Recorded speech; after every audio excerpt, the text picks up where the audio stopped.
Good evening. Hello, everybody. I think my counter's not working because it says 0 people are watching. But I see some of you guys chatting, so I assume more than 0 people are watching. Good evening. How's everybody? Have you had a nice weekend?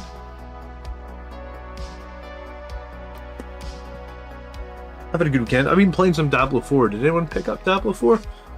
It seems pretty fun.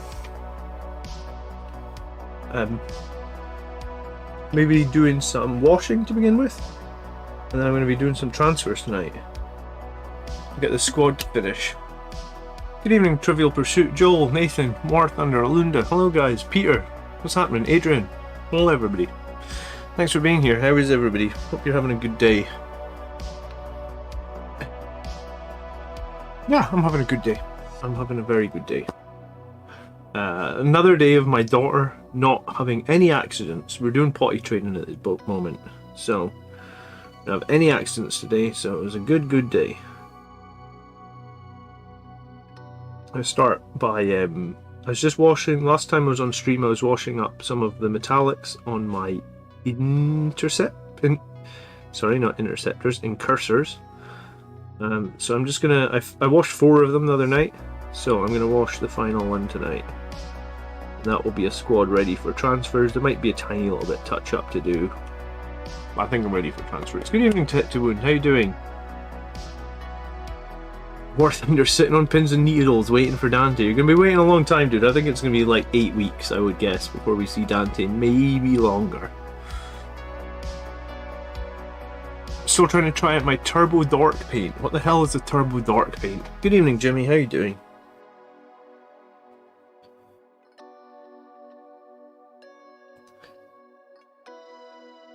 It's been so long since I've done transfers. I haven't done any this year. This squad was actually like this squad would have been finished in probably I was gonna say I think the squad would have been finished in December. I did not broke my arm, and then got sidetracked by other things when I came back from having broke my arm. But it felt like this squad was so close that I wanted to jump back onto it and finish it up.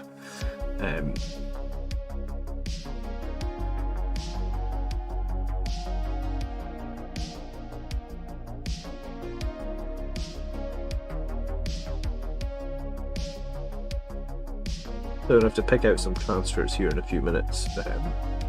I've got like a giant folder of transfers, Blood Angels transfers, including the Horus Heresy special transfer kit that you can buy from Forge World.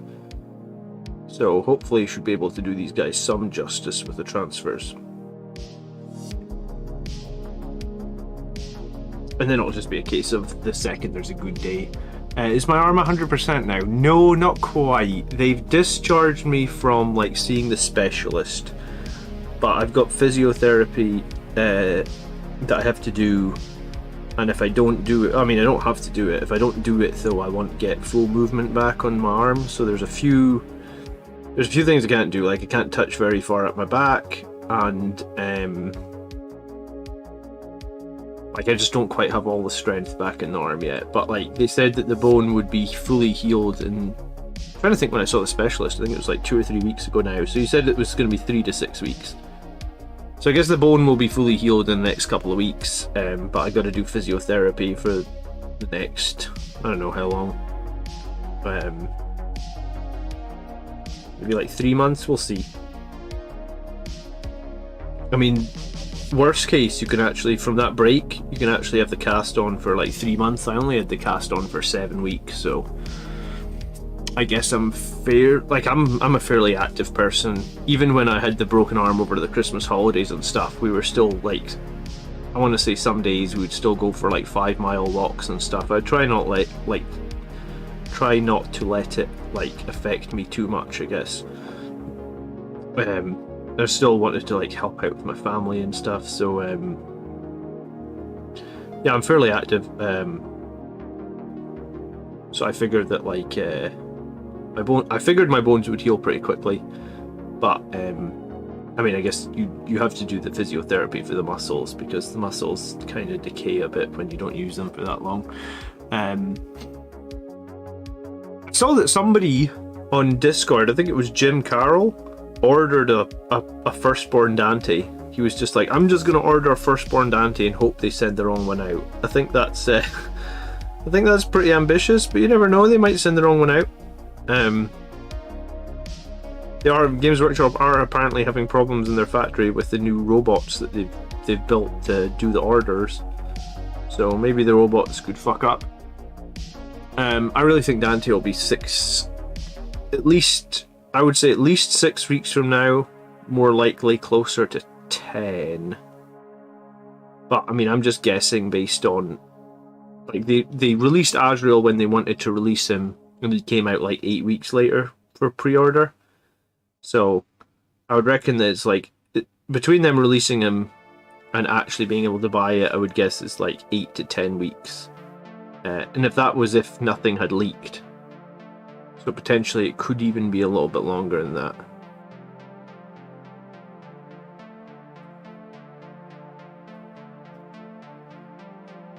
Firstborn Dante wasn't available to order when you looked. Oh, interesting. But I mean, now that they've announced it, I would imagine they would stop production on the Firstborn Dante, right? That's what I was saying the other night in my stream, was like, if you've never owned a Firstborn Dante and you want one, now would be the time to grab one. What's worth noting, though, is I don't think they'll go much up in value, right? Because, like, I have a Firstborn Mephiston that, I mean, I don't necessarily need him. He's still in the sprue, like the old, or whatever you would call it, the blister pack. Like, I have a blister pack. Yeah, I think that's what you would call it, a blister pack. I have a blister pack for, like, Firstborn Mephiston, and it just so happened that I had him, and I thought to myself, like, oh wow, if they've, and this was like 2 years ago when they stopped making Mephiston because they made the Primaris version. I thought to myself, oh cool, this Mephiston will be super rare now, and like it might actually be worth some money in the future. It's worth like $10 more than it was all that time ago. It's like you could maybe get 30 for it on eBay, whereas before it would have been 20 new anyway. So I guess there's not really, which is strange because you would think that there's so many people that hate Primaris models, you would think there might still be a market for the Firstborn stuff, but it turns out there isn't really, or people aren't really willing to spend on it, or people have already got all the models they want, and that might be the issue, right? Even Robert, War Thunder, I don't know what PRP is, and I'm discharged from this position, so I'm not going to see him again unless I have further problems, I guess.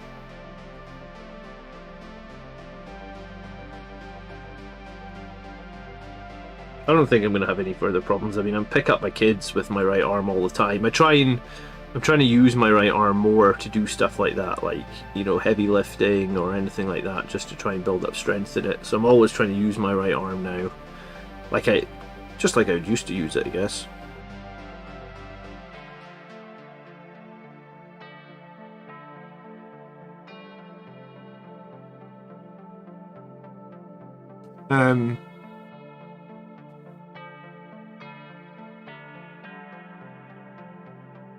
Thought it was suspicious that the only person who got Dante posted a picture of the packaging and the painting model and then not the datasheet.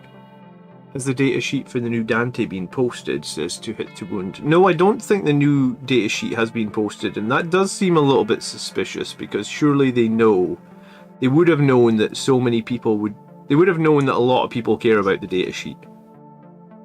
Like, even if they didn't care about the datasheet themselves, which is totally viable, right? They could have just been a collector or something, painting armies. They would have known that there's plenty of people who would have, like, not killed to get the datasheet, but would be very passionately wanting the datasheet. So it does seem a little bit suspicious. I can agree with that, To Hit to Wound. Seems a little bit suspicious that there is no leak of the datasheet when there's obviously a leak of the model. What's the score with shortening the new Dante model by removing the rock base? Is it against the rules? If you make the model smaller than it should be, Ivan, that can be seen as modelling for advantage. Now, some people will be upset that you've done that. Some people won't care.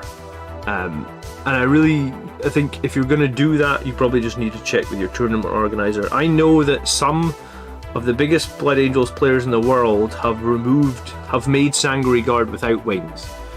and I think it's a very clear case. If you model the Sanguinary Guard without wings, you can get more of them like in an obscuring piece of cover. You can get them tighter packed together, right? Because they don't have the wings sticking out and stuff like that.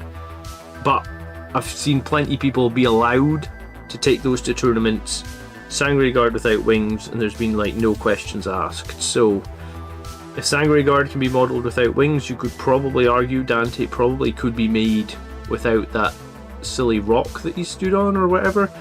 But I would definitely be checking with your tournament organizer or whatever, because some people would definitely class that is, if he's not on that rock, then you've cut a couple inches off his height, and that's technically modelling for advantage. I mean, it's going to be a very little advantage because most of the time he's probably going to be lookout Surd anyway, right? Because he's like under 10 wounds. I mean, I'm just telling you how people might see it. Good evening, Sang. How you doing?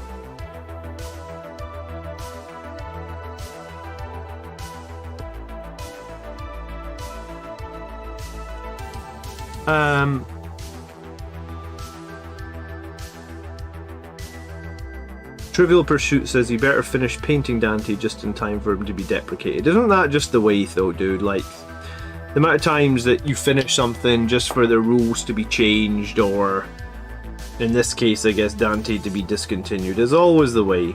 You just have to deal with it, you know?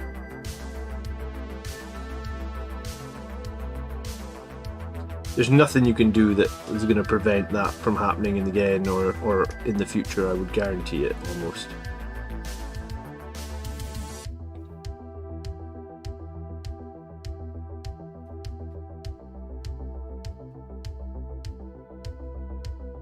Just make sure he's the same height. Yeah, I mean, if the rock that he's standing on is your issue with the model, then just put something else on the base that makes them the same height, and then you're good to go, right? Then no one can say you're modelling for advantage, because you can say, well, he's the exact same height.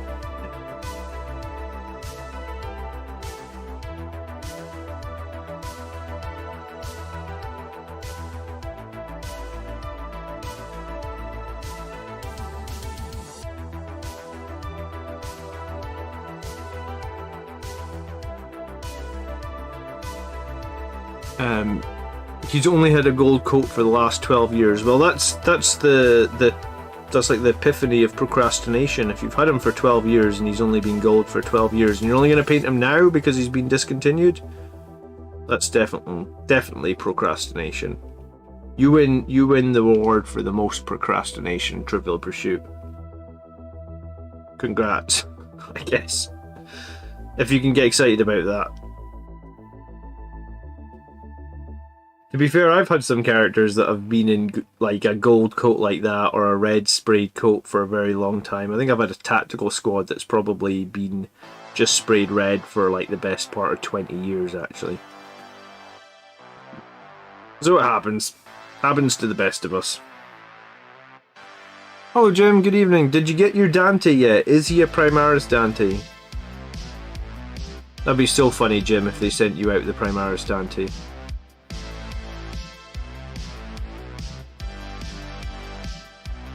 I hope they do. What colour is that leather? I'm using Mournfang brown, and then I'm putting Nuln oil over the top of it.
Yeah, all my colours are very easy paint schemes to work out, Justin. So yeah,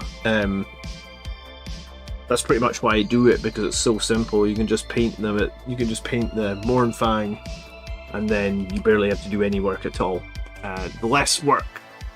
Not that I don't like the painting, but like, I mean, I've got like 12,000 points of painted models or something ridiculous at this point. So, and I've probably got as many half painted as the original 12,000. So,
it would be sweet, but they've corrected the mistakes. Maybe.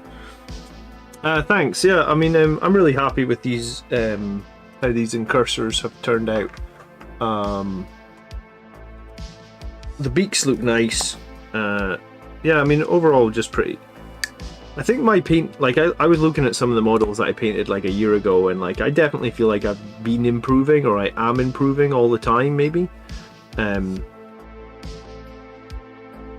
So I think these guys are possibly like one of my best painted, like, just if you talk about like a unit that's just painted in like standard sort of Blood Angels Red or whatever you would call it. This might be one of the best painted Blood Angels Red model units that I've got. I mean, they're still kind of basic. I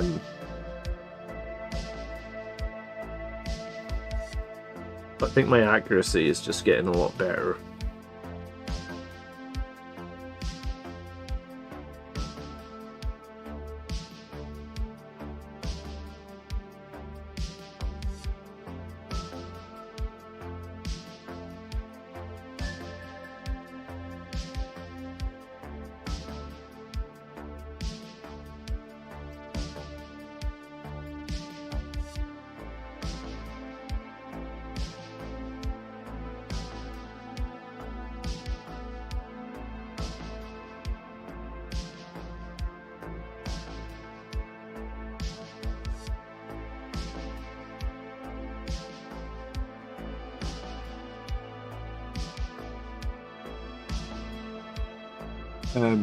So now that we have Dante confirmed, what are the odds of new Sanguinary Guard? Oh man, that's a really difficult question, and it's like, if you'd asked me 6 months ago, I'd have been like, yeah, I would love some new Sanguinary Guard. One of the rumors that I heard recently, and bear in mind that like Valrak has been right on so many rumors at this point, right? Like it seems like there's been about 10 rumors in the last 6 months, and Valrak's had them all right. One of the rumors Valrak was saying about not too long ago was that they might drop the Primaris keyword in the new edition. So it's like Marines are just Marines, and the days of the Firstborn and the Primaris being like separated by a keyword might be gone. And it might be a way to let you be a bit more flexible with like transport choices, and it might be a way to just down the number of stratagems and stuff like that. And I was like, as much as maybe 6 months ago I was like, I really want Sanguinary Guard Primaris, now I think I'm happy to just keep Sanguinary Guard as is. Just give us the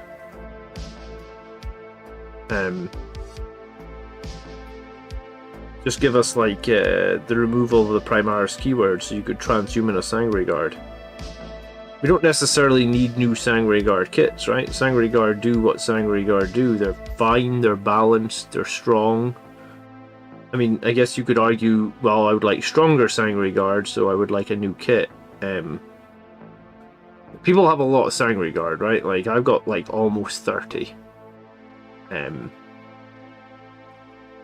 Which is maybe my own problem, you know, like if they do release new ones, then tough, I should just have to go buy all 30 of them, which I'm not really worried about that. If I have to buy 30 new Sangre Guard, I have to buy 30 new Sangre Guard.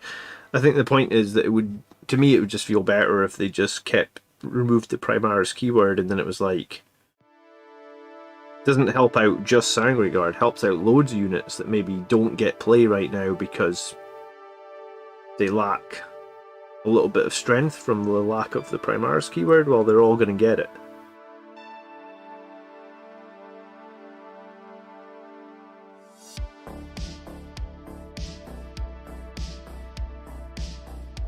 I don't know.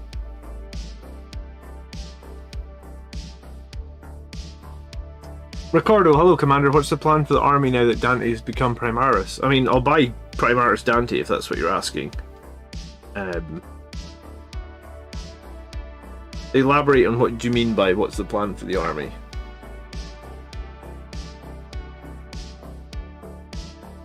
Like, am I going to have a list with Primaris Dante and him leading the force? Yeah, 100%. But I mean, I don't know if Dante will be out in the Arcs of Omen season, right? Like, will he be out in the Arcs of Omen season, or will he be more likely to be coming in the season after that? It's hard to say.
I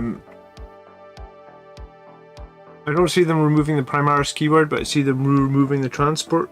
I mean, it would open up a lot of new sales to them if they remove the Primaris keyword and all the Firstborn Marines become competitive or useful again. I think it's one of the best things or one of the most hopeful things I've heard is like, you know, remove the Primaris keyword and get every unit from the Space Marine Codex a little bit more viable. I think that would be a great idea, but I mean, I guess we'll see. I have no idea. Atlas wants new Sangre Guard kits. He hates the current one. I mean, I've made a lot of the current kits. I have no problem with the current Sangre Guard kits. I think they're good. I think overall they're a good kit. I don't have any problems with them.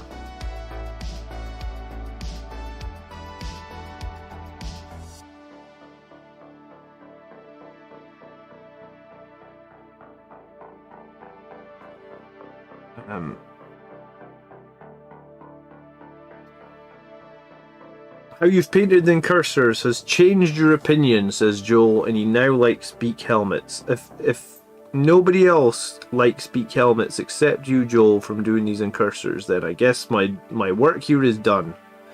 I'm doing the Lord's work. Beak helmets are awesome. They don't maybe fit every unit, but there's definitely units they do fit, and beak helmets are awesome. They're classic. For me, they're classic. I'm glad that you like the look of the incursors. If you can, buy yourself some beak helmets. It's easier than ever with the Horus Heresy box sets now to get yourself some beak helmets.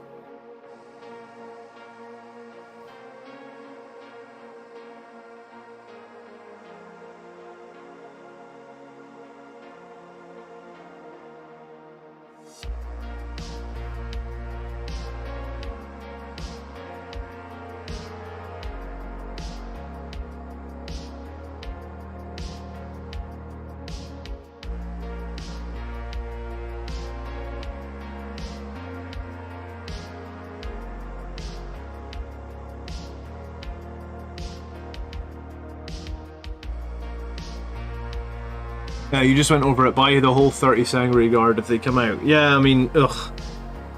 I don't look forward to painting 30 more Sangre Guard, but I mean, I guess if they get new models, probably would want to get a bunch of them. I think Sangre Guard are fine rules wise. I think they're maybe slightly overcosted in points. Like they could probably go down like a couple of points per model. I mean, I guess at the moment with the free Infernal Pistols, they're probably fine if you run them with all the Infernal Pistols. If you're running with the bolters, I think they're probably slightly overcosted, but I mean, so many people have pivoted and are running Infernal Pistols, so I think if you're running Infernal Pistols, Sangre Guard are totally fine. I know we want 3 wound ones, we've talked about that before, but I don't know, I think if they were going to give us 3 wound Primaris Marines, we would have done it by now, maybe.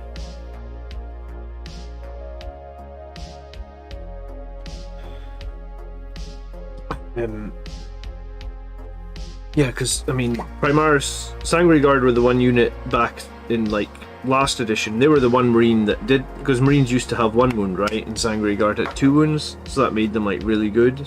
But then everybody got 2 wounds, and Sangre Guard stayed on 2. So.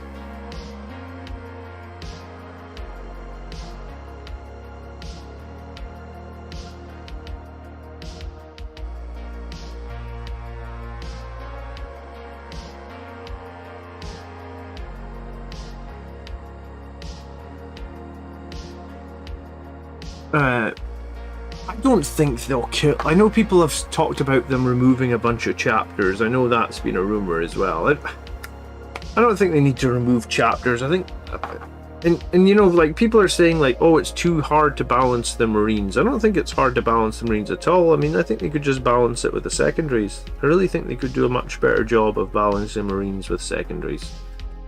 There's enough difference between how the Marine armies play now, that if you spent the time and looked at all the Marine Army secondaries and you gave them all like unique good secondaries, or at least you balanced it, or I was gonna say like you do something there to like unify the secondaries, then I think Marines will be fine. I don't think they need to cut chapters. That's the other rumor, right? When you played original Marines, pretty much all had beak helmets. Yeah, I mean, I used to play with a lot, like Death Company had a lot of models with beak helmets in it. Like half the Death Company would have beak helmets, I feel like.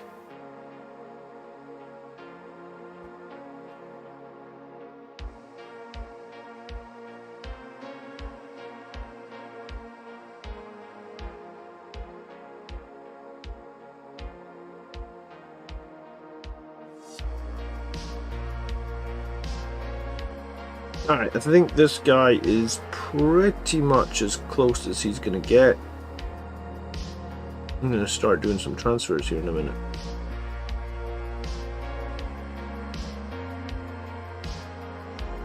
There's a couple of sections on this guy where I just can't quite get. There's a bit of his belt that's annoying me, but it's like right underneath his arm, and I guess you wouldn't be able to see it almost with the naked eye. With my 300% magnifier, I can see it right in there behind his hand. There's a tiny bit of his belt that's the wrong colour, and it's bothering me, but it shouldn't bother me. Greetings, David. Hello. My fear of Primaris Sangre Guard is they'll be sold in squads of 3 for like $60. Surely not. They might go down in squads of 4 or something, because 4 is the smallest you can get. But yeah, at this point, I just don't want Primaris Sangre Guard. I think I would rather we get more Primaris, like Primaris Vanguard veterans, or like that would be cool. We already have Primaris Death Company. Maybe give them some more weapon options and give them jump packs. I think what I really want to see is. God, I don't think I can get in there to fix that. It's going to annoy me, though. I think what I really want to see is the removal of that Primaris keyword. Like, I think if we just remove the Primaris keyword, it fixes a lot of the issues.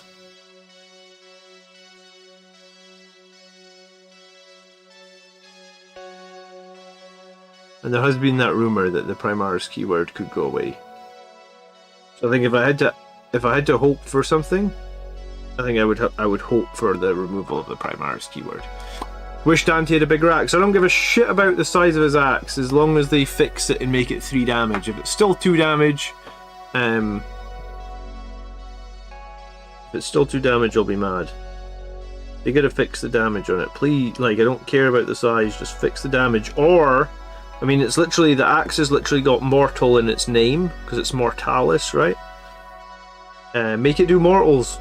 Make it like Celestines. A roll of 6 does the 2 damage plus 2 mortals. So like Dante can spike like 6 mortal wounds or something in combat. I mean, I've been playing with Gilliman. You guys know I've been playing with Gilliman.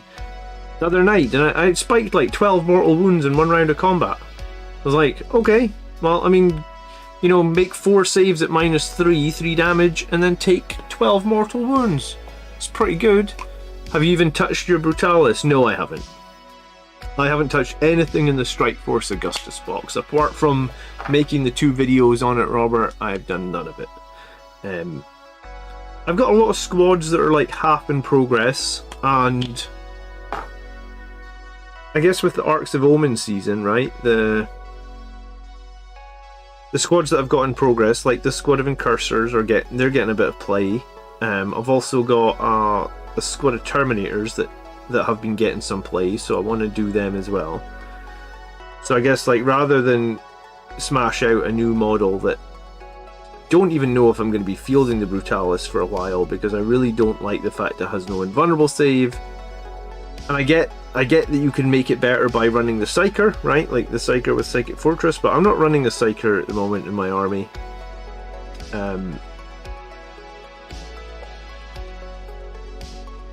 So, based on that,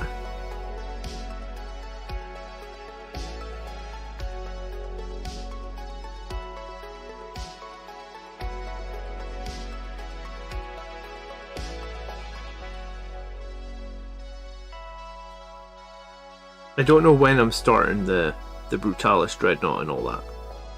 Like, I guess it just, for me, isn't quite high priority at the moment. I'm going to do boarding actions terrain at the end of the month as well. Because I want to do some boarding actions games on the channel, because ever since boarding actions came out I've been excited about it, but I've never really just had the time to dedicate to it, so I'm wanting to do some boarding actions too. So I don't know, I don't think it was a waste of money to buy the Brutalis. I mean, I made 2 videos on it. I told you guys if it was good or not. I made a video on the Desolators. I guess I made a video on the Brutalis. I think at some point I will run a Brutalis. I fully expect to run it to a tournament at some point. I mean, yes, I haven't started Strike Force Augustus, but if you really want to get into it, I mean, I've got boxes of Indomitus that I've not started. Because I got 3 boxes of Indomitus when it first came out. So I've got like 20, I was going to say it's at least like 20 Assault Intercessors that are on sprue. I've got Outriders that I started back then that I've done nothing with.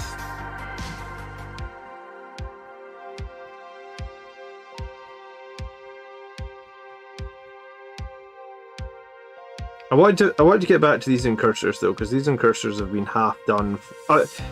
These Incursors have honestly been half done at this point for like 2 years, and I've used them in a bunch of events. Because I keep bringing them to events. I just used them in an event like last week, or whenever I was at the last event, like 2 weeks ago or something, 3 weeks ago, I don't remember exactly. But I thought to myself, like, I just need to finish those bloody Incursors because they keep getting taken to events. If I want, like, sometimes it's nice when you go to an event to be able to enter Best Painted, but you can't really enter Best Painted if you've got models that are, like, just never finished, right? So I figured I'd paint the stuff that should have been finished a while ago. And yeah, I'm probably never going to win Best Painted, let's be honest, but, I mean, it doesn't hurt to enter. It doesn't hurt to have some pride in your army, right?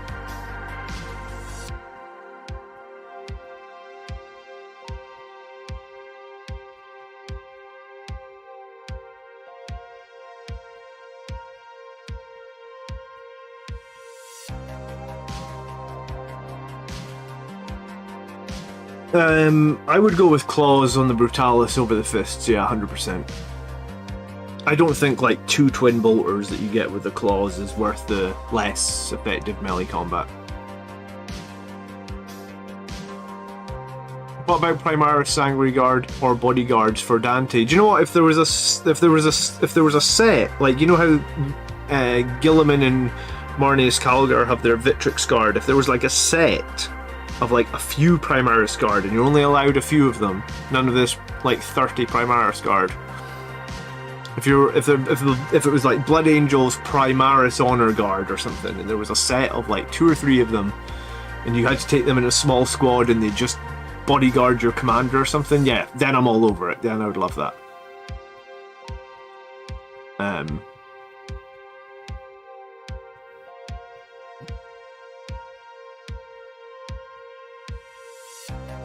I don't really rate Assault Intercessors. Thanks, Clint, that's very kind of you.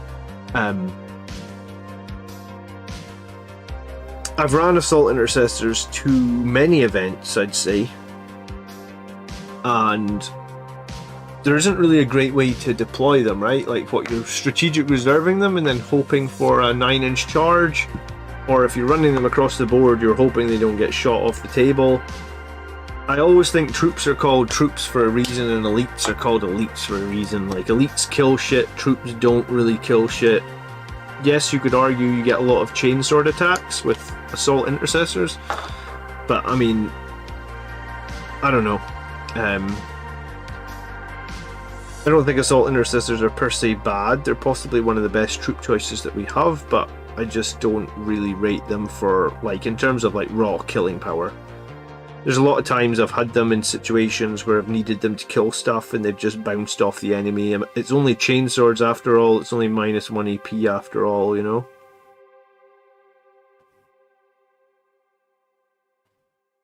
That reminded me of that song for a minute. It's only human after all. It's only Assault Intercessors after all. It's only Assault Intercessors after all, or something. Put the blame on me. They're okay. I just don't think that. I just don't see them as a killing unit or a killy unit. However you want to say that, I guess.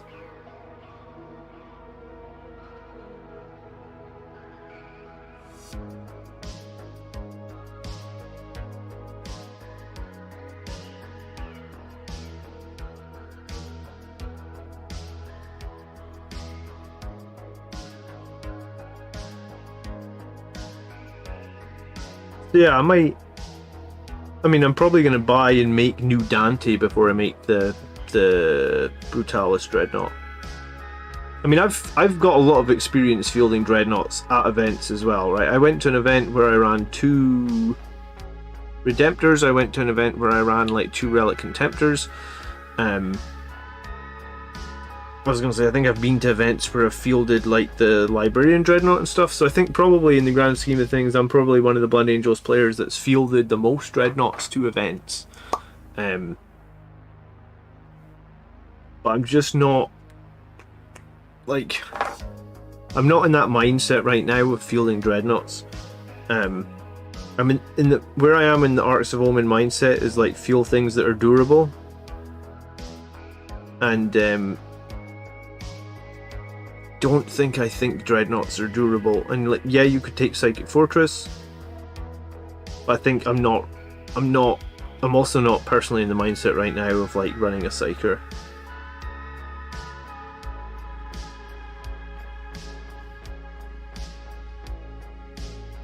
When I inevitably drop Guilliman, I'm gonna run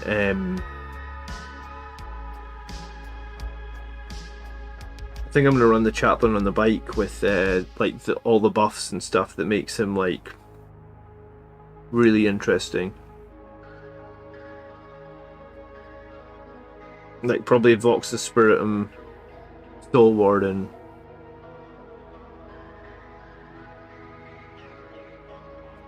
And then like Wiserator probably.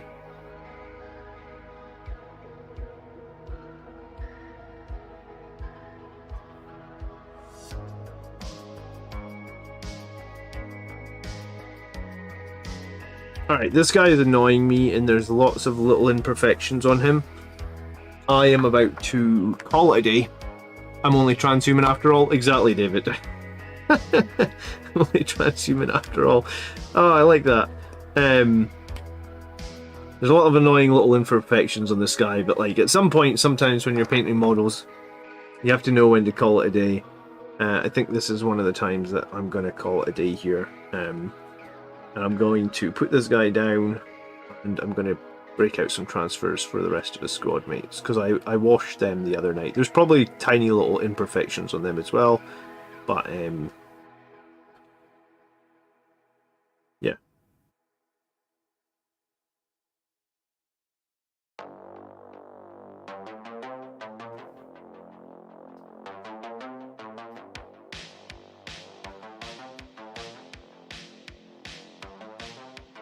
That's why Phobos troops and heavy intercessors are the best choice. They both serve a specific task. Yeah, I mean,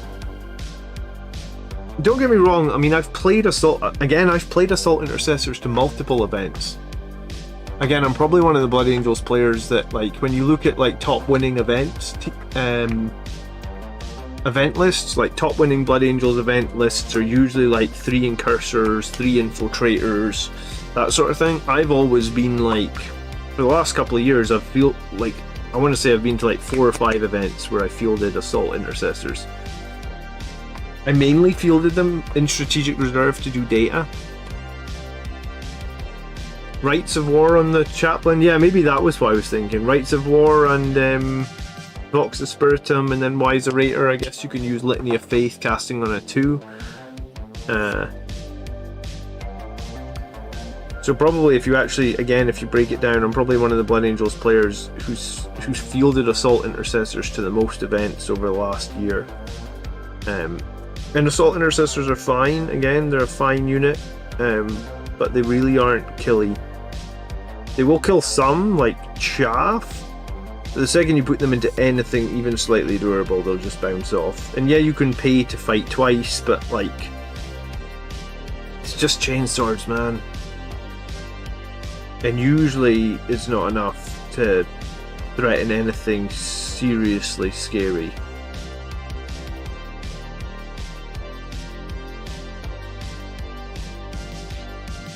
Good evening, Highland Phoenix. Didn't see you pop in. How are you? Good evening.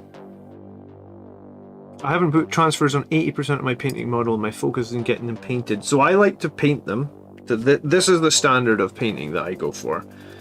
So this is a red guy. I don't know if I paint all that many guys red at the moment because I have a lot of red ones. You know what? I took a few out. I took a few of my red models out here so that I could copy what I did with the transfers. Let me show you. So this is the standard I go for on a red model. You can see there's no edge highlighting. It's just recess washing. And so this is an Incursor. He is finally finished. Over here I have Assault Intercessor. Again, no washing here. Sorry, no edge highlighting. So there's an Assault Intercessor. Here is an Infiltrator, and I did the Infiltrators with black helmets because I like the idea of them being maybe some sort of special ops. This was an Infiltrator that I did probably like 2 years ago, so I was like trying to hold them up next to this one and be like, have I improved? I feel like I have a little bit. There's more shading on like the backpacks and stuff now, and I've just subconsciously done that. I guess I've got better at shading, etc. They don't match 100%. There's definitely more better shading on the legs. And the recess washing is a lot better on this Infiltrator than it is on... Sorry, this recess washing is a lot better on this Incursor than it is on the Infiltrator. But I mean, I'm happy with this Infiltrator. I think this Infiltrator looks good on the board. These guys have been varnished, so if there's a little bit of a white tinge on these guys, it's because they've got a coat of varnish on them. And then here's a Assault Intercessor, and these guys are about 4 or 5 years old. So you can see here there's even less recess washing. Didn't really know how to do leather, I guess, so I just did his pouch black. Bit more basic on the gun. Bit more basic on the arms, the shoulder pads, the face, the eyes.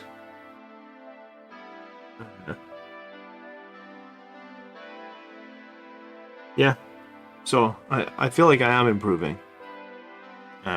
Speaking of eyes, maybe I want to do a tiny little bit on these guys' eyes before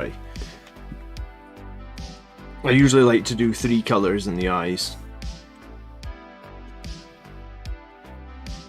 So maybe that's what we'll do, a tiny little bit of work on these guys' eyes, and then painting black isn't hard, but painting black that has any depth is tricky. Yeah. Oh, you got to edge highlight it, right? You love the black stripes on the Assault Intercessor. Thanks, dude. I do like doing hazard stripes. Any further thoughts on your list since the guard game? No, Phoenix. Have you got thoughts on it? I mean, I'm just gonna keep rocking the same list. Honestly, if I was going to a tournament, I would run that list again tomorrow.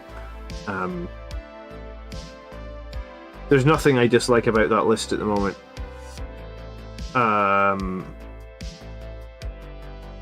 I actually kind of wish that I could get to go to some more tournaments before they change the rules and that list isn't as good.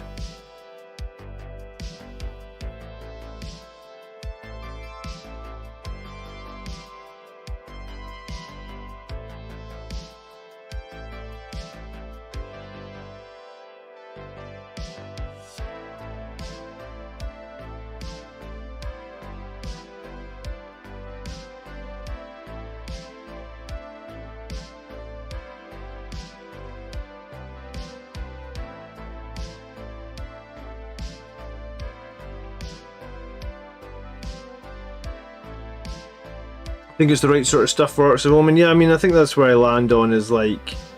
But I do think, right, like if I had to drop Guilliman, because, I mean, probably we will have to drop Guilliman, I think the way that I would land is... Alright, so we're going to remove Guilliman, I've got 300 points to play with, what am I doing? Well, I think I'm bringing in that chaplain on a bike, probably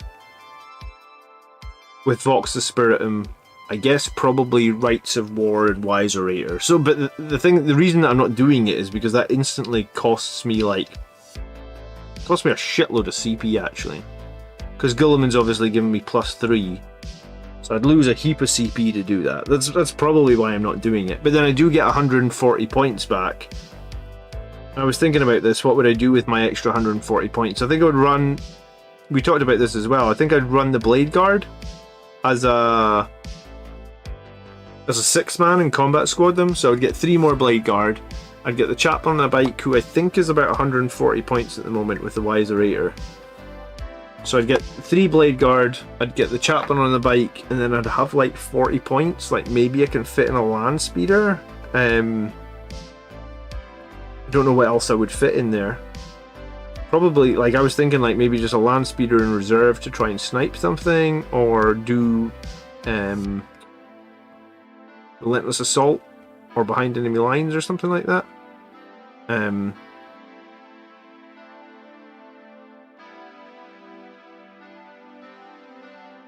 But I mean, the other thing to think about is this is probably going to be the only season that you can realistically run Guilliman with the Blood Angels.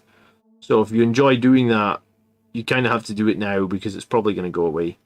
I mean, maybe it won't be an issue because Dante will come out, and Dante hopefully will be a monster, and we want, you know, we'll have the joy of fielding Dante, and he'll be really good. But I like that list a lot. I think the Terrax with the Stern Guard are super cheap, and they do so much damage. Like they kill just about anything anytime they come in. Bonus, obviously, if they come in next to Guilliman and get the +1 to hit. I actually think I forgot in this game this week that I had the Bike Chaplain is now 135. Alright, so I get the Bike Chaplain, I get 3 more Dreadnought, 3 more Blade Guard, 3 more Dreadnoughts, that'd be nice. And then I literally have 60 points. So yeah, I would take a Land Speeder with Multi-Melta, because I think that's 60 now. Oh, thank you so much for following. Good evening, how you doing? Welcome to the stream, welcome to the channel. If you don't follow me over on YouTube, you should, because we get 12,000 subscribers over there. We do weekly videos on Blood Angels. Tonight we're just chilling and painting. We do that a couple of times a week as well. Good evening though. Thank you so much for following. I don't have a Land Speeder Storm, and I get that's a problem. Well, I mean, it's a problem if you want to run an army list with Landspeeder Storm if you don't have one. Yeah, I get that. I agree that I think there is some play around that Landspeeder Storm. I don't know if I want to run it.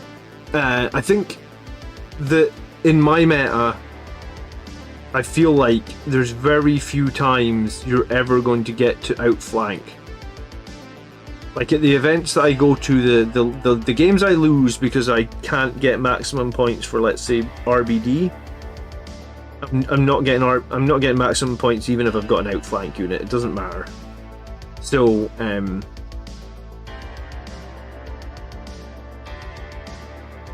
because of that, I'm not in love with going for the Landspeeder Storm, but I think it's the same as the Brutalis box. I mean, I think at some point I just need to buy one, and then it gives me the option to bring it onto the channel at some point, and maybe I'll fall in love with it like I fell in love with Guilliman. I mean, I brought Guilliman onto the channel for like shits and giggles, right?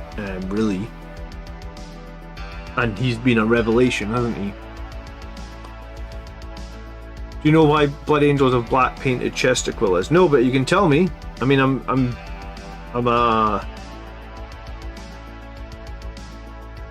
the lore is the thing that I'm the weakest on in the hobby, right? Yeah, I mean, I get other people are running them, but I'm just telling you, in the meta that I play in Highland Phoenix, there's no point bringing it. There won't be any space to bring in an outflanking unit. You know, because I've got I'm not above, because I run 5 Terminators in my list, right? And I'm certainly not above. If there's an option to drop in those Terminators and score 4 points, like I've done it before, I've done it on the stream where I've dropped a squad of Sangre Guard in Deep Strike and done data, and been like, I really don't like doing this with like a squad of Sangre Guard, but points do win games and points do win prizes, as they say. So like, I'm not above dropping a squad of Sangre Guard into do battlefield data or whatnot. I've done it before, I've done it on stream. I'm pretty sure I've probably done it in an event as well. So I've got units in Deep Strike as well. You know, like I get Terminators in Deep Strike, so I mean, if I feel like I'm desperate to get points in a game, could definitely bring in Terminators from Deep Strike and do data. I've been in games where there is no option to do it. There's no player in their deployment zone or along their battlefield edge to bring it in. So in those sort of games, I just don't see how a Landspeeder Storm helps you in any way, shape or form. I mean, cool, you start on the board, you advance it into their deployment zone and they kill it. So yeah, you could argue that it'd be useful, but I mean, I guess it doesn't really suit me. I like to sit for a couple of turns, you know that. I don't like to rush and lose models when I don't have to lose them, I guess.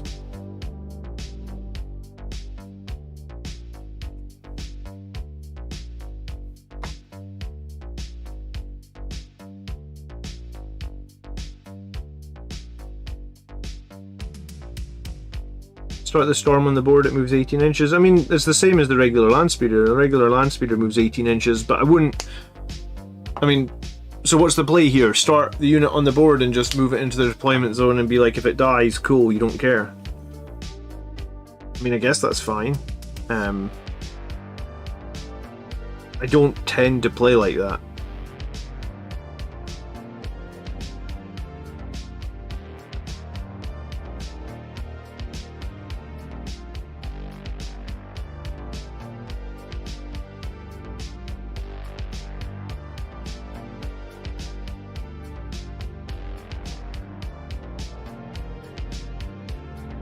But yeah, I've played enough events over the last while where like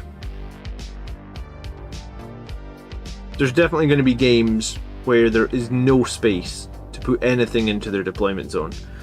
And it's the same reason that I'm not a huge fan of like Relentless Assault, because like Relentless Assault means sacrificing units every turn to score points. In some games it's brilliant, don't get me wrong. But if it's a game where like they're going to have their whole backfield screened, there's going to be nowhere to go in there without getting crushed, and then on those games, like I just won't take those secondaries.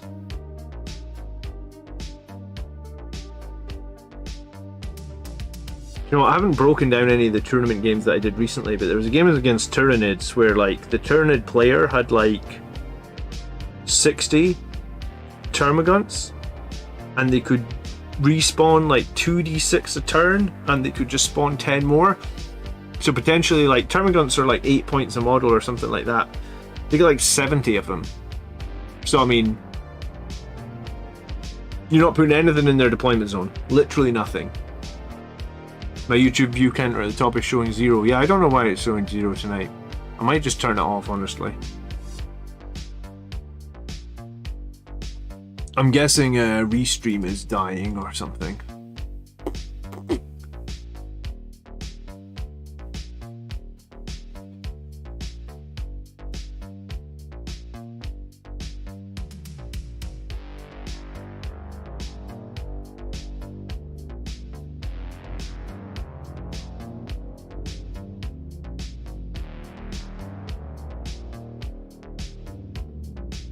Or late game, it flies 18, disembark 3, and move a minimum of 8 and steal an objective. Yeah, I mean, I could get more on board with sitting on it for a couple of turns, like you said, and then trying to steal something late game. I just don't fancy giving up one of my elite slots for scouts, man. Don't kill anything. I suppose you could argue you don't need to kill stuff, but yeah, I mean, I'll buy a Landspeeder Storm at one point, but it's certainly not high on my priority list. I have no excitement around a Landspeeder Storm at all, I'm afraid. I like models that get me excited, and a Landspeeder Storm is... Like, I remember last edition where you had to run, where you were forced to run scouts, you remember? Where it was like you basically had to have like 6 squads. If you wanted command points, you needed 6 squads of scouts. And 1, I hated painting the scouts, and 2, I hated running the scouts. So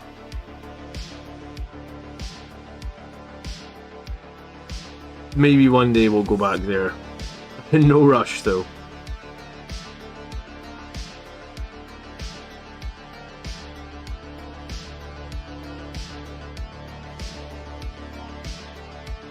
You need a scout. Well, yeah, so what? I need to make a new scout with a scout sergeant with infernal. God, I don't want to make any more scouts, dude. I mean, it's cool that you can do that now, but I don't. Like I said, I hated painting the scouts. I don't want to have to model a new scout that's got infernal pistol or double infernal pistol. And how long is that going to last before they change it?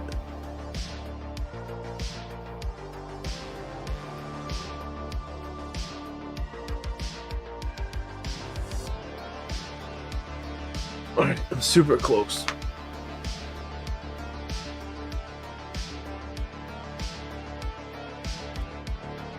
Scouts can't move the same turn the Landspeeder moves. I think they can because it's an assault vehicle. I think it says, it specifically says on the assault vehicle datasheet turkey that they can move. I don't run it myself, so you'd need to check that, but if they can disembark, yes, they wouldn't be able to charge, but they would be able to move.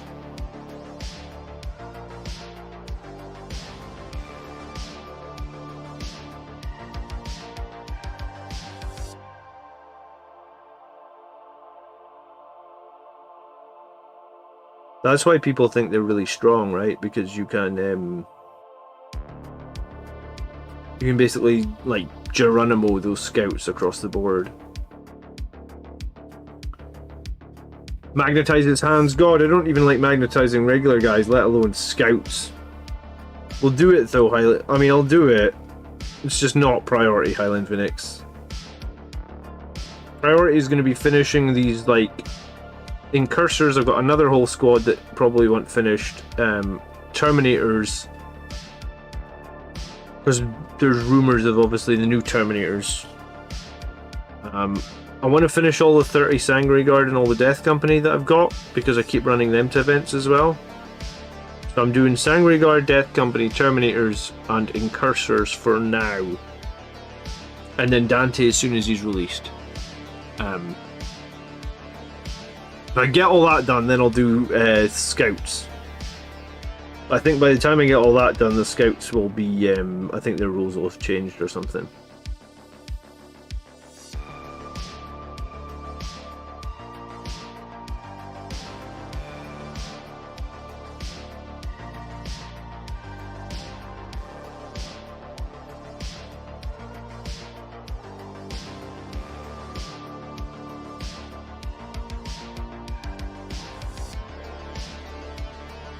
I mean, my other option is to get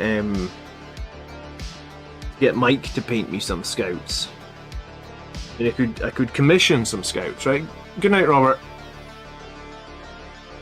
I'm gonna paint my Dante full NMM. What does NMM mean? I always seen people say that. I feel like I know what it means, but I've forgotten. Remind me what it means.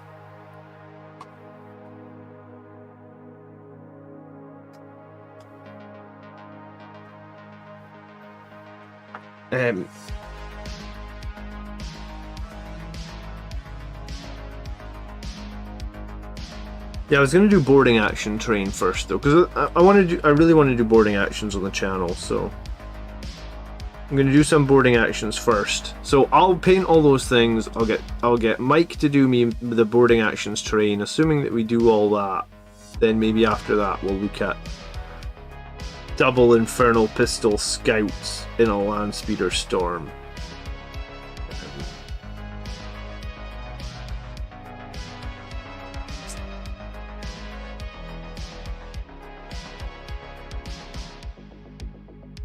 Non-metallic metal, that's the one. So what does non-metallic metal mean? It just doesn't reflect the same, or what's the advantage to non-metallic metal?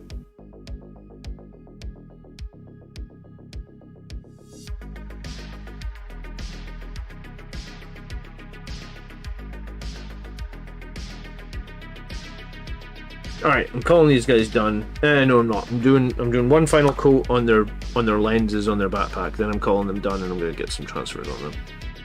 What's the time? Cool, I've got like an hour. Pick some transfers and get them on in that time, surely.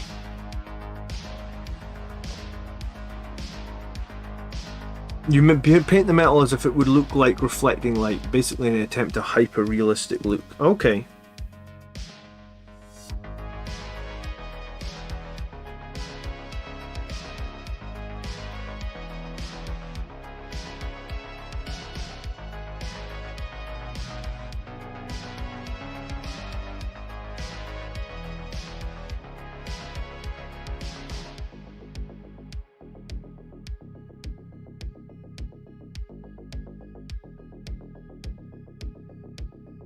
I'm probably gonna paint my Dante in Retributor armor gold. I'm gonna do him battle ready, obviously.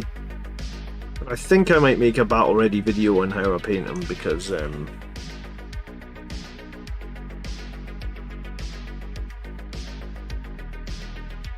yeah, I think I probably will.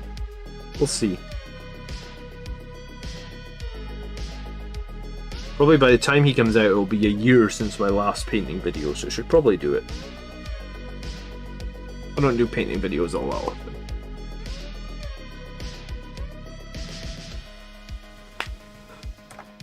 Evening, Alex. With the land speeder, storm, and scouts, you can move the speeder 18. If you don't advance, the scouts can get out 3, and then they can move 6 and shoot. Yeah, everybody loves this land speeder storm, don't they?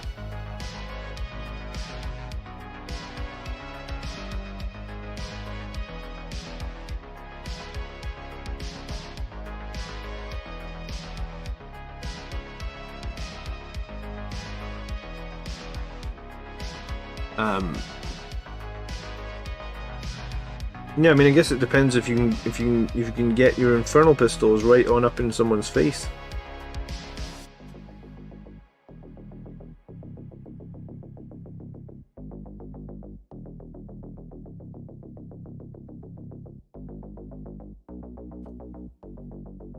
Different question. What do you think of the new Tyranids coming? Yeah, I mean, I think there is definitely new Tyranids coming. That's going to be announced next weekend, right? I think, or Actually, not sure if it's next weekend or if it's like next Thursday. I think GW are doing like a reveal stream at like 3 AM UK time. I think it's next Thursday. I don't know what to expect in terms of like what new models or what, like, if is it going to actually be new units, or is it just going to be upgrades to existing models? I have no idea. I'm not hugely knowledgeable in Tyranids, I guess. Right, what are you wanting to see for Tyranids?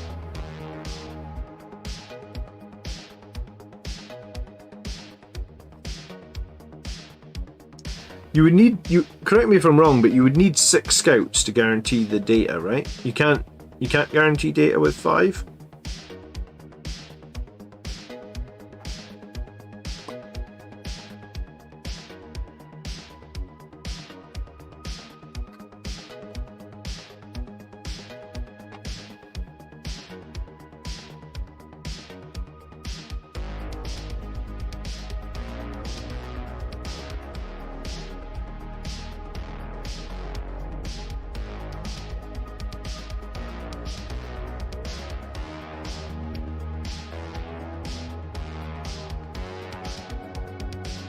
Alright, these guys are good enough. They are good enough. I'm happy. Let's do some transfers.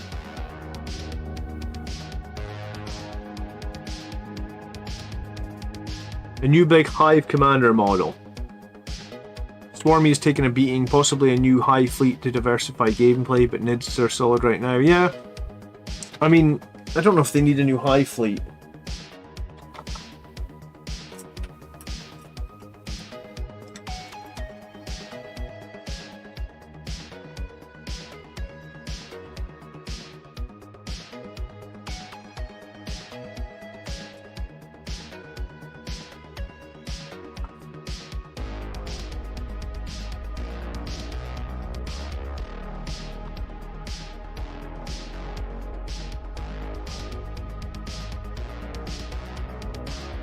The new High Fleet is a wish list. There's a rumor of Apex Tyranids.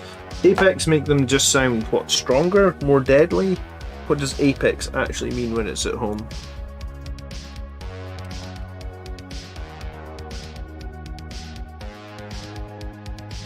Alright, what are we doing transfer-wise for these guys? I need 4 right-hand shoulders.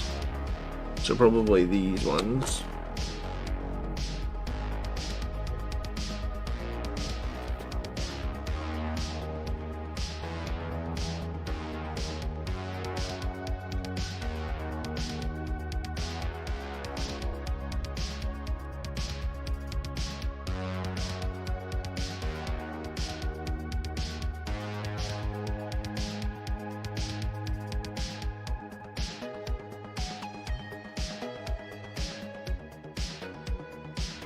Alright, so 1, 2,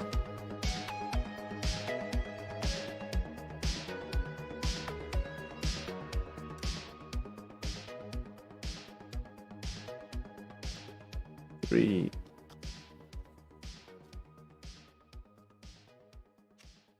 I miss these big transfer sheets. These are too hard to get a hold of these days.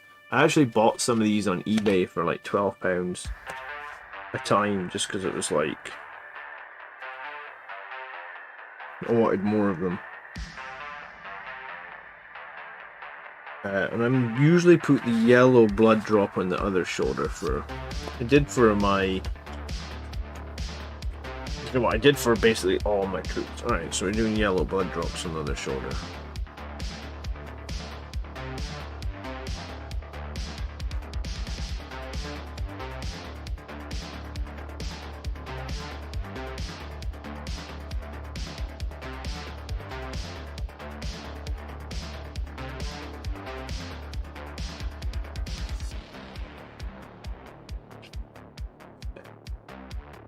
I might put a different one for the sergeant, actually.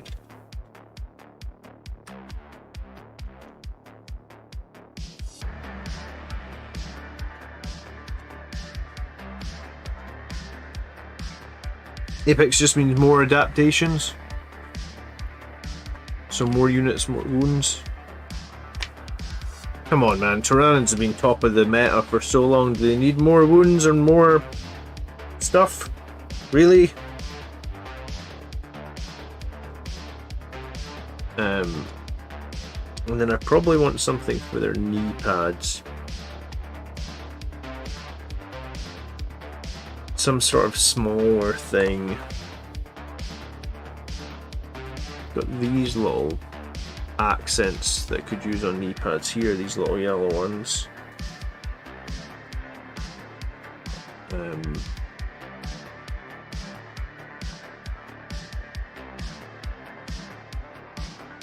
Probably makes the most sense.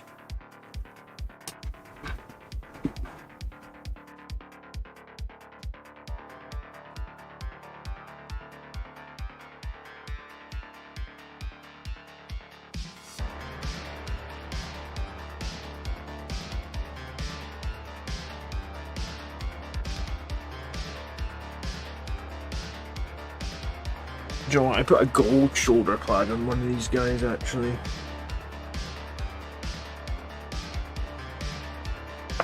I wonder if it's too big for the non-shoulder padded arm. I think it's probably okay.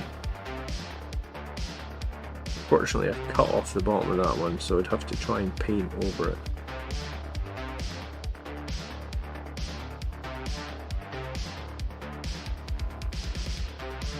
I think I am going to do these little accents for the knees though.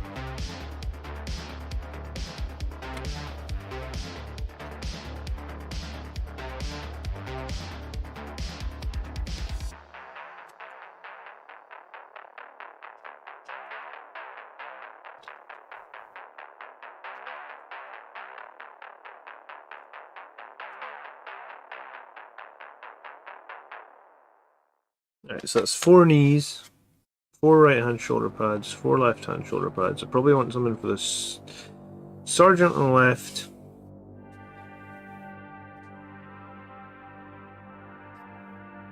Get out of the way.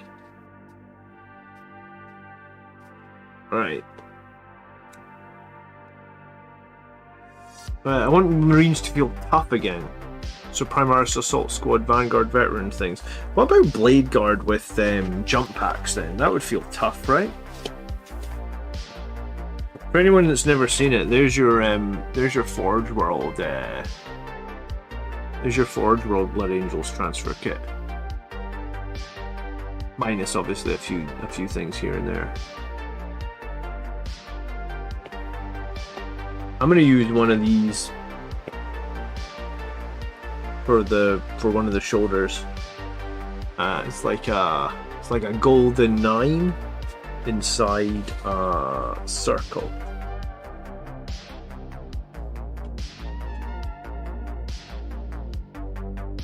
It'll be a little bit different to everybody else, but I mean he is the sergeant, so he does have a gold insignia, I guess.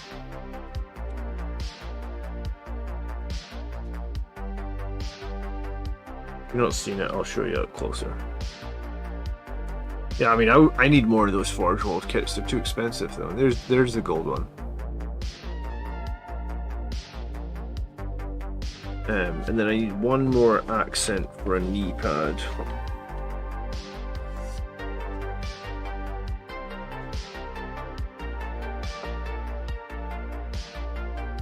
Now, here we go. Cool.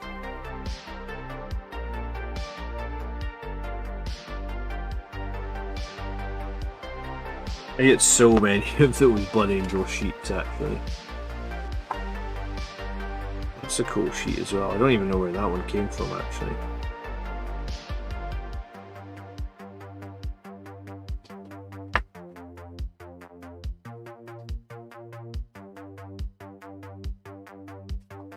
You know, actually, maybe I'll put the little wings on this way. Okay, cool. And I know what I'm doing.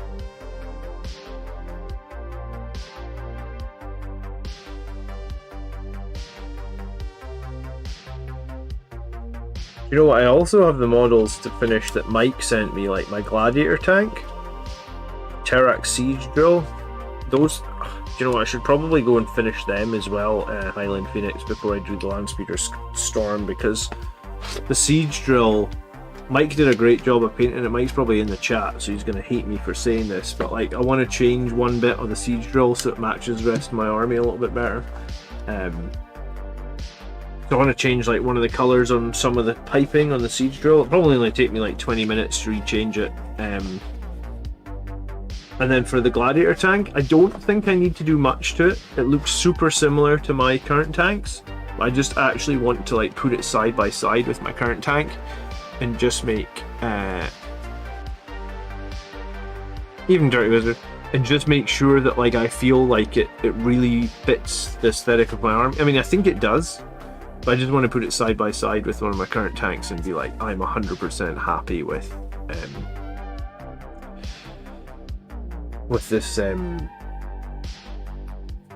this tank, and like it matches my current tanks. So I might end up doing like a couple little touches up on some of the other stuff that Mike did for me, but like I should probably just finish that, because if I don't finish it, then it'll just be like more models that are like super close to being finished. And like in Scotland, you can only varnish really in the summer, right? So in summer in Scotland lasts like no time at all. So if we establish that you can only varnish for like 3 months in the summer, then I have to finish stuff in the next couple of months so I can get it varnished. So I need to finish those things as well.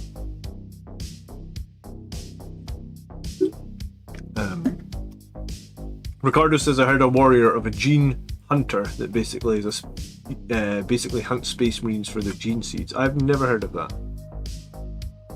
A lot of Vineo varnishes can be applied with a brush. Well, here's my thing is like I've varnished all my current models using I think it's called Munitionum Varnish or something, whatever the Games Workshop one is.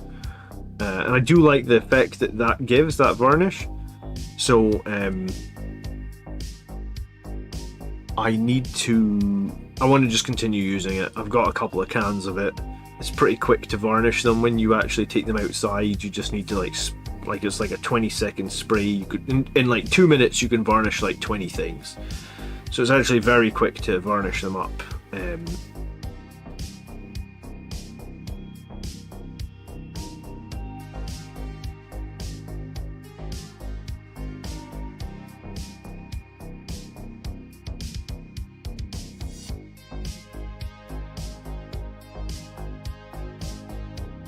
Alright, I'm gonna grab some tweezers.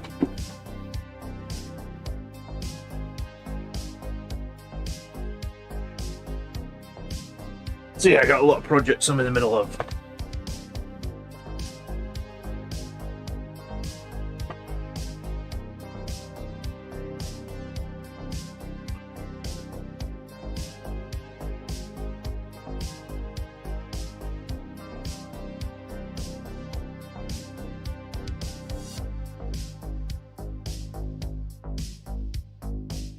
Do you know what, before I take this transfer off, I should put some I've got microsol and microset here actually, so let me put a little bit of microsol on my palette, I guess.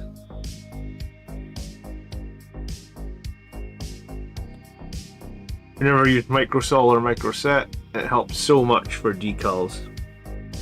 You just want to put a tiny little bit where you're going to apply the decal.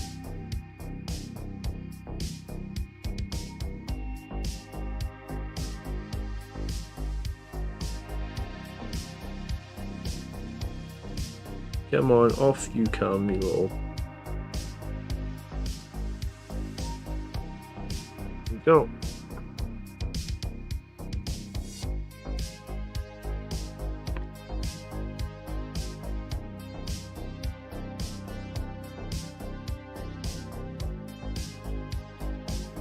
Not where I want it to be.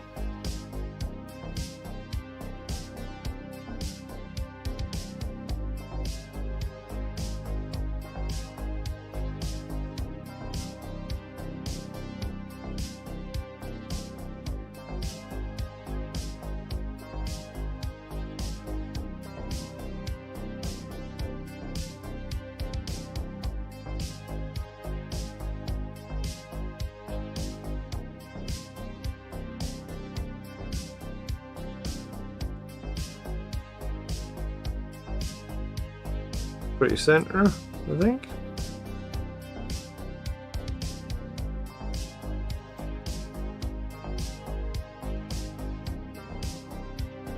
It was mentioned somewhere about the rumour, until it's not, how many Marines have been gobbled up by the Nids?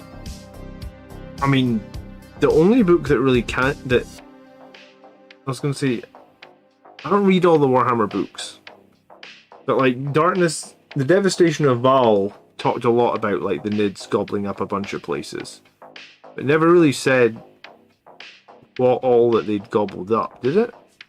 Not in as many worlds. It said that like High Fleet Leviathan had like broken into like multiple tendrils, I believe. But then they kind of got their ass kicked at Baal.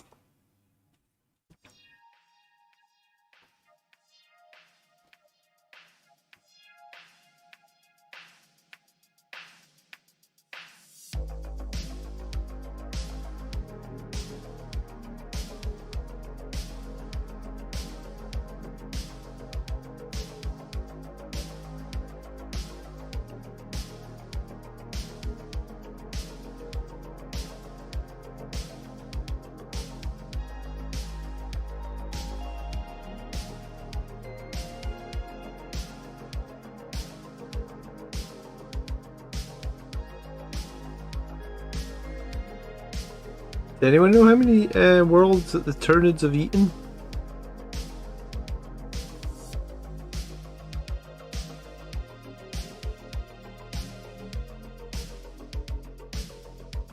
And how is that even playing in, like, compared to, like, you know, how is that even playing into the narrative at the moment, like, with the Tyranids arriving and stuff? Because obviously all the narrative at the moment is the Arcs of Omen narrative, right?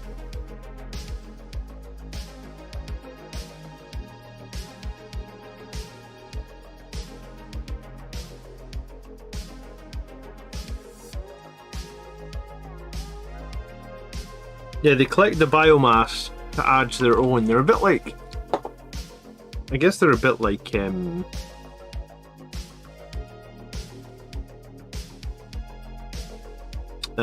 assimilate. They basically like assimilate the species, right? And add like their traits and stuff to their own to make like better warriors.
But yeah, I mean, I read Devastation of Baal, and I don't think I remember them saying exactly how many worlds the Tyranids had got to. It just sort of said that they'd done a lot, and that the Leviathan was getting out of control, and that's why they had to make that final stand on Baal, right?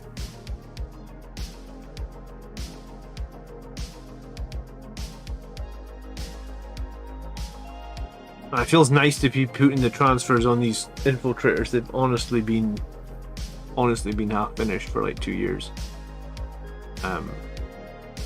It was 14 chapters killed, which is like 14,000 units. Yeah, but I mean they assimilated a lot of civilians, I think, on route, right?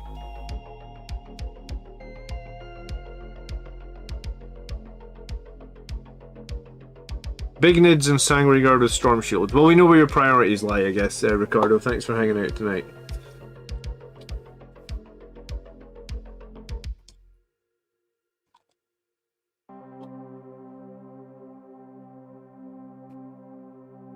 Well, I mean, it'll probably all be revealed next week. I mean, they've been hyping Adepticon. Do you guys feel like they've been hyping Adepticon more this year than last year? Like, are we expecting more Adepticon than we got last year?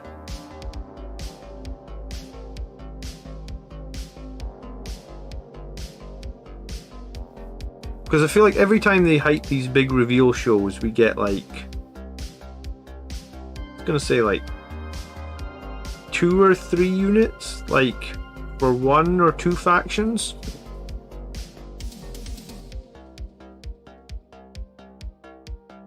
I can't decide really what I feel we're gonna get.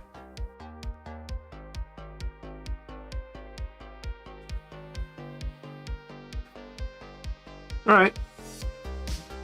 Let's fold 4 shoulder pads down. Maybe do the other shoulder pad. When you're doing the second shoulder pad like this, you gotta be super careful that you don't touch the other shoulder. Because I've done this before where I've rubbed the transfer off the other shoulder while the first one's drying. It's a momentous reveal this time. Yeah, is that the wording that they used? Momentous.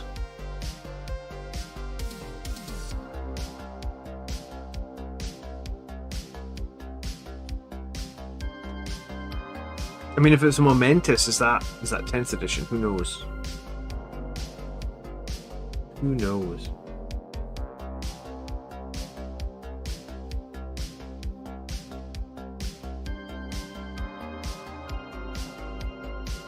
Did you guys watch the Desolator video from yesterday? Did the video inspire anyone? Like, has anyone thought like, holy shit, I'm gonna get some Desolators? Or did, like, I saw one person in the comments said that they fancied Desolators. Anyone else?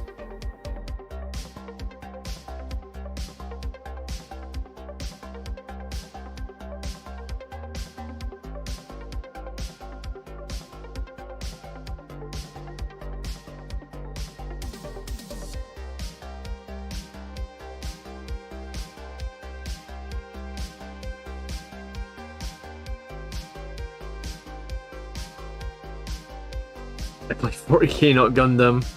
Yeah, I mean, I play 40k too, Highland. It's funny because it's kind of funny because I went on this week about how indirect fire is such a waste of time and you should never take it, and those Desolators are not going to be any use because indirect fire doesn't do anything. And then after I said all that, my whirlwind friggin' blew up all the Imperial Guard indirect, like blew up a whole squad of mortars in turn 1 indirect. I'm like, say what? What just happened here? That one's gonna have to wait for a minute. That isn't shifting at all.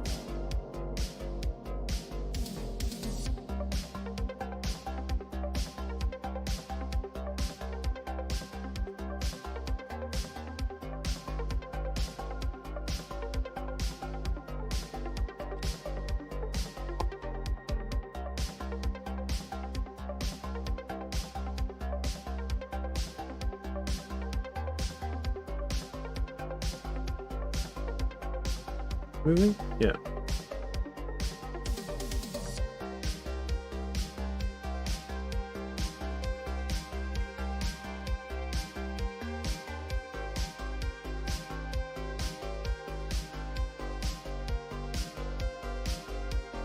Someone was asking the other day, or I think it was one of the streams that maybe we had last week, the guys that have no shoulder pads, the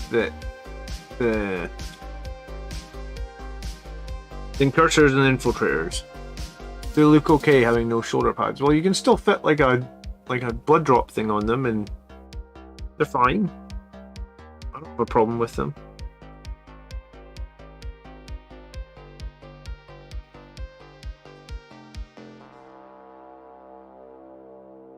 That one does not want to move at all. I'll leave that for a few minutes. I love the Desolator Warcrime guns, but I mainly play Imperial Fists. Fair enough. I bought a 5 squad of Desolators. They might have some use if they get points drops. I mean, they might have some use. I could agree with that. Juan played Desolators today and they were awesome. You play them for Blood Angels, Juan, or someone else?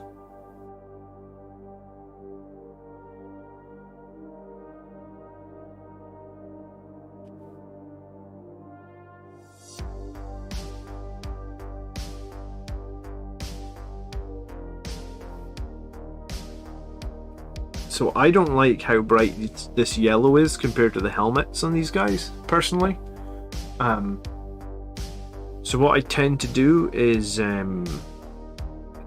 once these are dried and I've got a coat of paint over the top of them, I will paint over that to make it match the helmet a little bit more. I think it's too bright.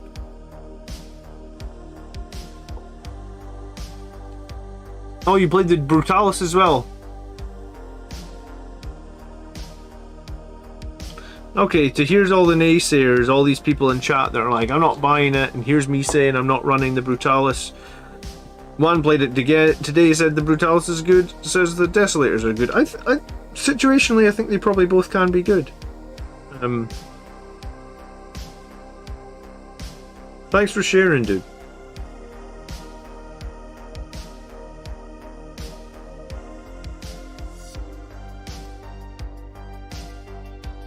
I'll get the hell off this paper, you damn transfer.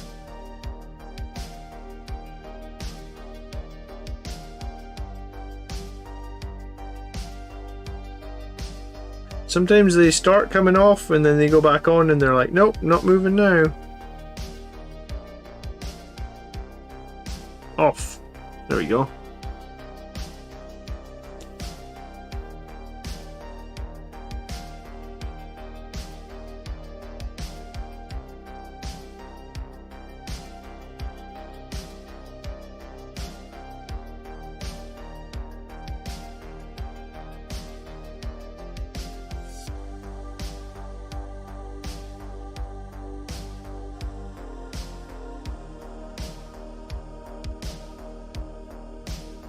So is this moving anyway?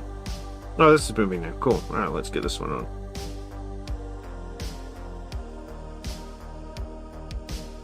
My White Scars mate is enjoying them because he can turn them into assault weapons. I did not know White Scars could turn heavy into assault, actually. I haven't played White Scars much this edition. I've heard things about them being like very fast and very killy and stuff, but I really just haven't run into them all that much. I've been to like 1 or 2 events where there's been White Scars, but I guess I've just dodged them.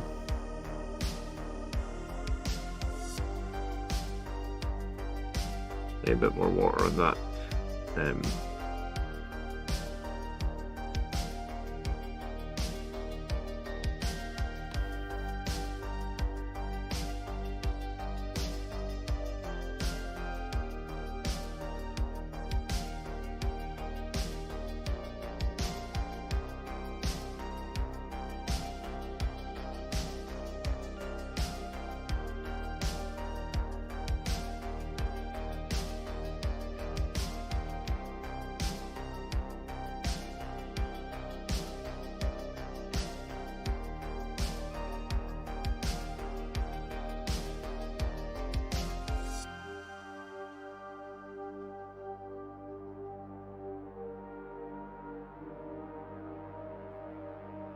I like Brutalis at 170 points. The only reason one of them died was being charged by an Exalted 8-bound. I mean, and you know, everything will die when it gets charged by Exalted 8-bound. They're kind of ridiculous. Regular 8-bound are also kind of ridiculous, but the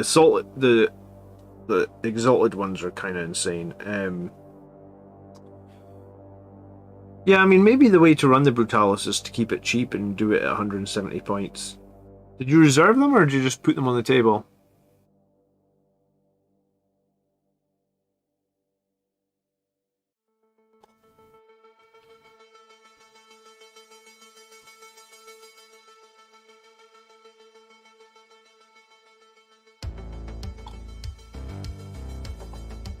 Campbell says he found... Yeah, good evening, Campbell. I didn't see you sneak in there. How you doing?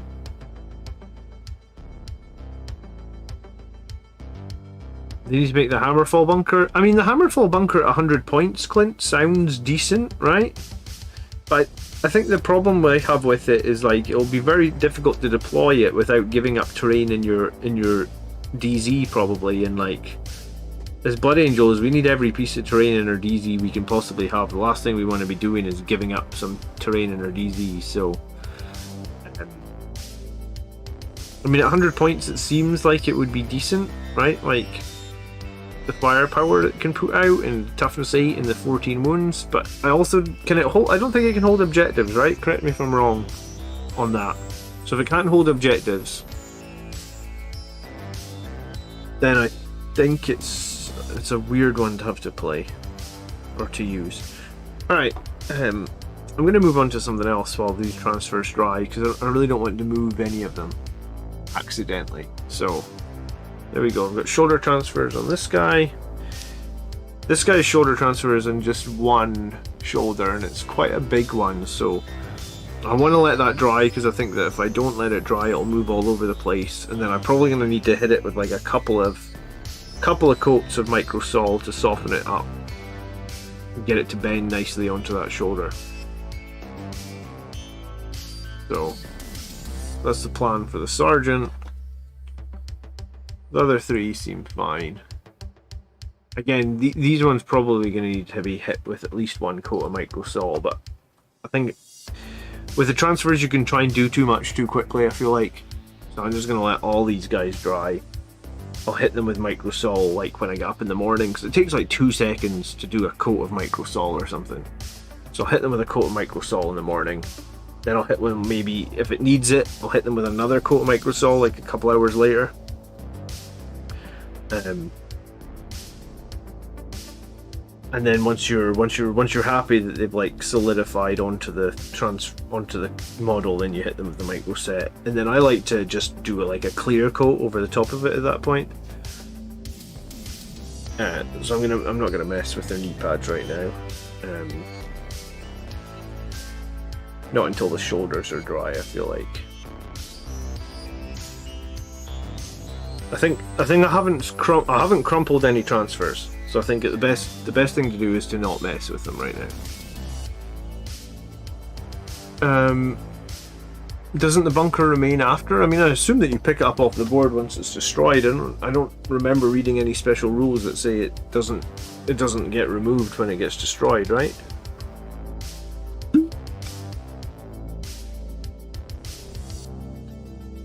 Do you know what? Heavy bolters are great into Khorne Berserkers. I found my Gladiator Reaper was pretty great into the Khorne Berserkers, Jim. Have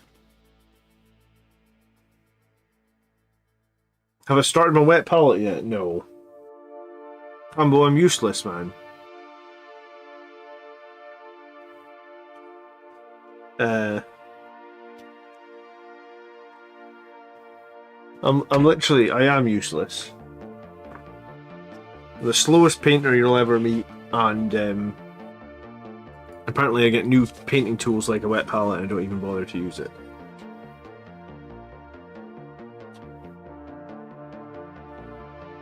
I kept thinking to myself, I was going to open my wet palette at Christmas time, because I would probably do the most painting at Christmas time. Then I broke my arm and wasn't able to do any painting over the Christmas holiday. Or maybe no, I don't think I did any painting over the Christmas holiday. Just because when you only paint a couple of times a week, I felt like it would be better to use it when I could get the most out of it.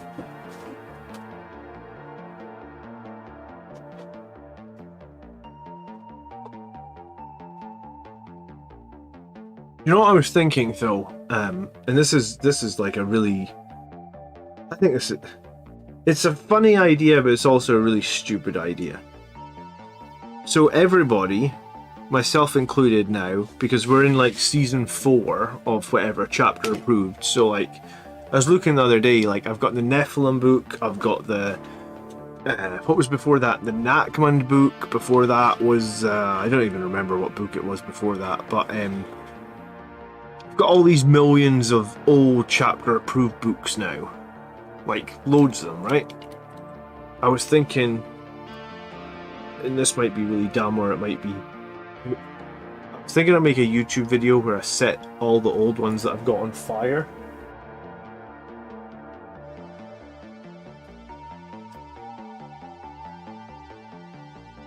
And that does sound dumb, right? On paper, like, why the hell would you want to set chapter approved books on fire? And I think it was to try and like show the principle of like, the principle is like, I don't like that they keep doing these chapter approved books and there's like so much wasted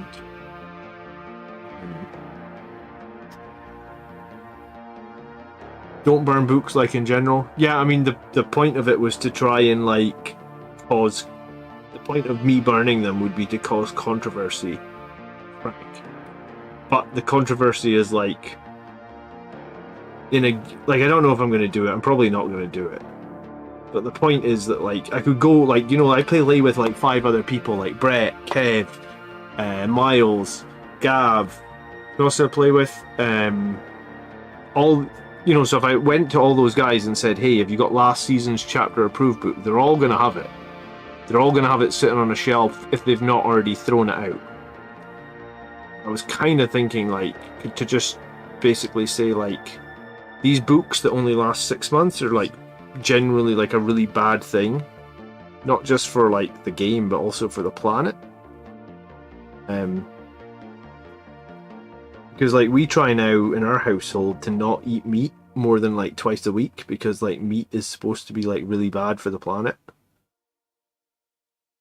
And, like, it kind of irks me that we have all these extra books that, like, the chapter approved books that I've got now, like, I suppose I can put them in my paper recycle. Yeah, sure. But, I mean, that's not going to change anything if I just put them in my paper recycle. They're just going to, we're going to keep getting more chapter approved books that possibly should just be an app or something. I don't know. I'll maybe do it, I maybe won't do it. GW are doing recycling now. I did see that, so maybe, yeah, so maybe my idea is, it's just me being annoyed by it, mainly. And I wanted to do something that might create, like,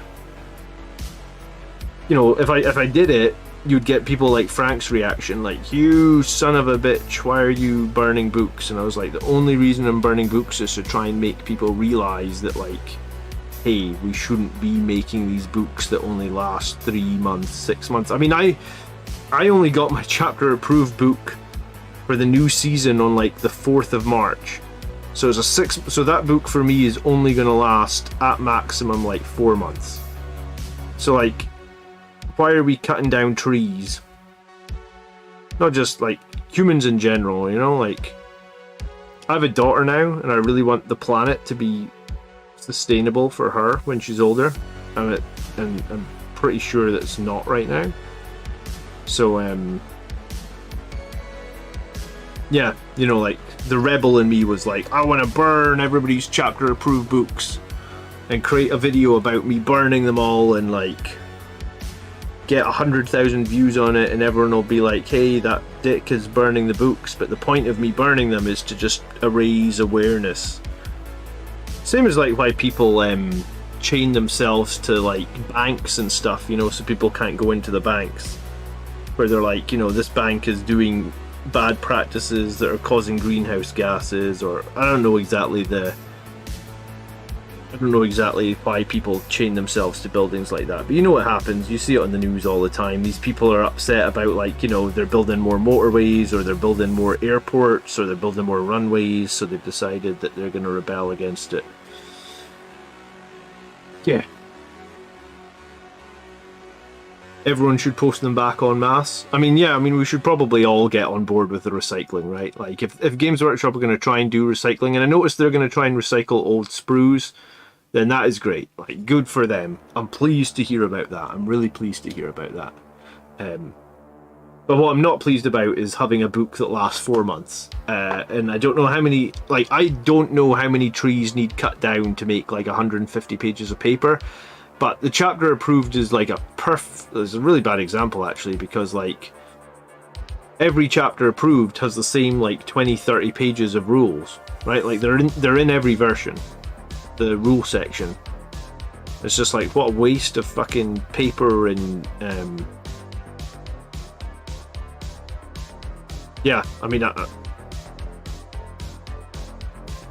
I probably won't do it.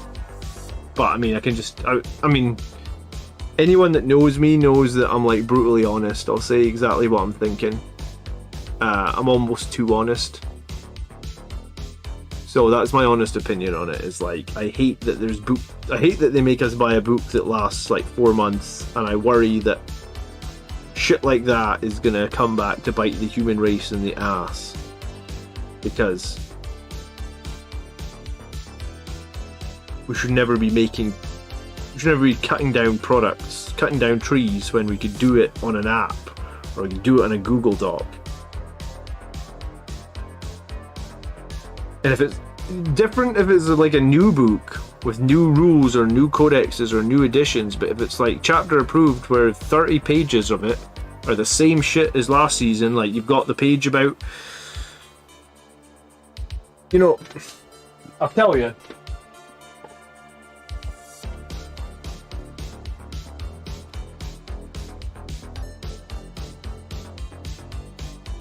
Alright, page 4, 5, 6, 7, 8, 9, 10, 11, 12, 13. So there's like 14 pages of rules in here, right? And the new one,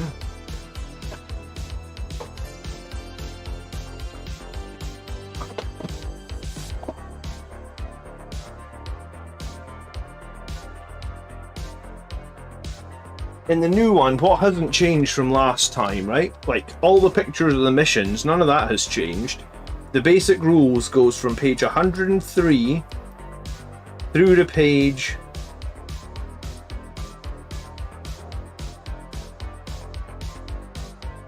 143. So there's 40 pages in this chapter approved book that are identical, literally identical to last season's chapter approved book. Yeah, 40 pages are identical. So is that not like... I just think that's horrible. How many trees does it take to... How many trees, you know... How many trees... How much paper do you need to make 40 pages of a book like that? I don't know. It seems horrific. Like, human beings, we should not be... And how many... Yeah, then the other question is, how many people bought that chapter approved book? 1,000? 10,000? 50,000? So 50,000 times 40? You know, tell me how many trees that is. So that's why I was thinking, like, I want to burn them out of spite to raise awareness that this is a shit practice of like... If those 40 pages of rules are they are the rules. The rules are the rules. They don't change from season to season. Then just make them a PDF. Everyone can have it on their phone. Why are we doing 40 pages? Corporations don't care about their environment. But the people at the head of the corporation surely do. The people at the head of the corporations are like me that have kids. I'm not going to do it, but that's how I feel about it. If there is a place to recycle them, I will collect them all and I will send them to wherever they can be recycled. I mean, we're good in Scotland. We do paper recycling as well. So, I mean, worst case, I could probably just put them in my paper recycling and they will get recycled. But it's more the principle of, like, why are we doing 40 pages of same rules? Like, how many times in this edition? You know, movement hasn't changed, charging hasn't changed, leadership hasn't changed, like... Or just sell that as a pamphlet, like the rules as a 40-page pamphlet for $5. You can buy it once.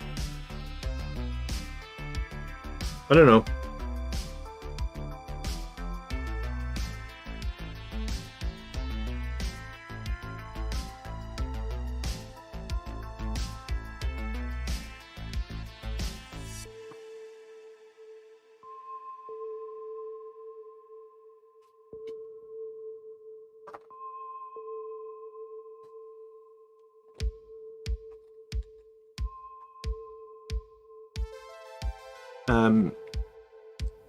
Do this and still pay the same for the digital down. Yeah, we should all send them back, Clint, 100%. We should all send them back. We should all endeavour to do better for the environment. Humans as a whole need to do that. So if there's a place that we can send them to, I know that they have started some recycling, and like they're going to have some like recycling containers potentially at Games Workshop and stuff. If they're going to do that, that's brilliant. I'm happy about that.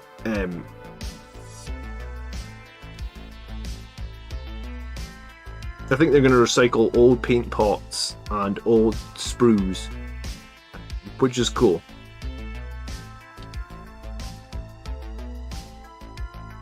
But yeah, I really think, like, I'd be happy to pay the same money for the digital download. I guess that's what I'm trying to say, is like, I would be happy to pay the same money for a digital download, and it would be one less thing to carry about with you as well. 40 pages of rules, which you refer to only probably one, like, you know, I've been to a bunch of tournaments. There's a lot of tournaments you go to, no one ever refers to the rules. Or there'll be like one rule question in the whole event, you know? So it could be in the app, it could be a digital download, you'd pay the same for it, you know. The same thing happens with video games now, right? Like, you don't typically get like, a lot of the time with video games, you know, you buy a digital product, it just costs the same. It doesn't cost, you know, arguably I suppose it could cost less because there's less, but then it would cost them less to make, right? Like, if they don't have to print them, then it costs a lot less for them to make if it's just like, hey, here's a code in your app and you can just get the rules. So it's a win-win for everyone. The planet wins, Games Workshop don't have to spend as much money printing them, and then you don't have to carry them around with you. You can just load it up on your phone when you're at the tournament. So yeah.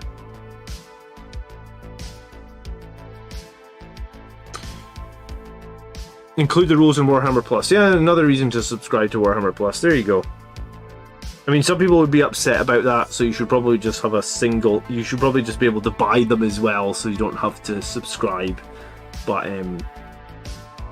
yeah, that's my 2 cents on it. I just thought I was a bit annoyed that I was like, I didn't actually realise it was as many as 40 pages. It's only when you actually dive into it and you're like, Jesus, 40 pages of this book? This book's 140 pages, so basically a third of it is exactly the same as the last book. Like, what a waste of paper, man.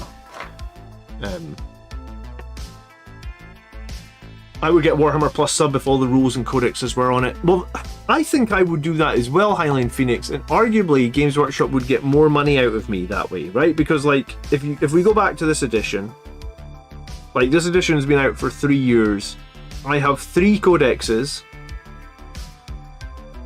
I have Black Templars, Imperial Knights, and Blood Angels, and Space Marines, I guess. So I've bought 4 codexes.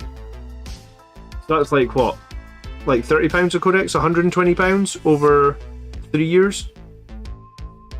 So I think if it was a reasonable monthly fee of like $4, that's like $48 a year. So even if it had been $4 a month to just have the codexes, they'd have made more money out of me.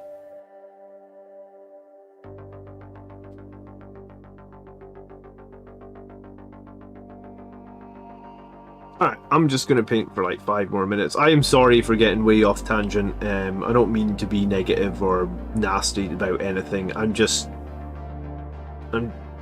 telling you what my brain thinks sometimes. I can't help it. Games Workshop have improved a lot recently, so I'm sure it's going to continue to improve, but anything that they do recycling wise is great. I'm all on board with it. I will send them all my books. I will not burn them, and hopefully they can be recycled reasonably well. But I'm just telling you how I feel. Like, I think that I think I'm at the point, honestly, in my life where I worry now that humans are going to fuck up the planet for my kids. So it's probably just that part of my brain speaking when I saw that it was like, oh my god, it's the same stuff. Like, we've had the same rules in like 4 books now. Why do we need the same rules in 4 books? I suppose you could argue that someone didn't join the game till season 3, so they need the rules because they've only joined the game in season 3, but they have moved to digital points, which is great, right? Like, because before you were getting the points as well as paper, and that was even more wasteful, I felt like. So progress has been made. I would just like to see more progress, I guess. I don't want anyone to think of, you know. I think that came across a bit harsh.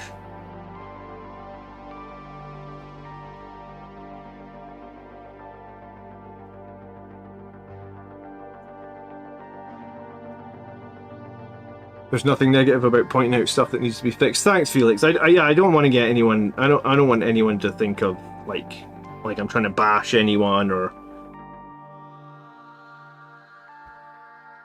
I understand progress has been made. I just want more progress.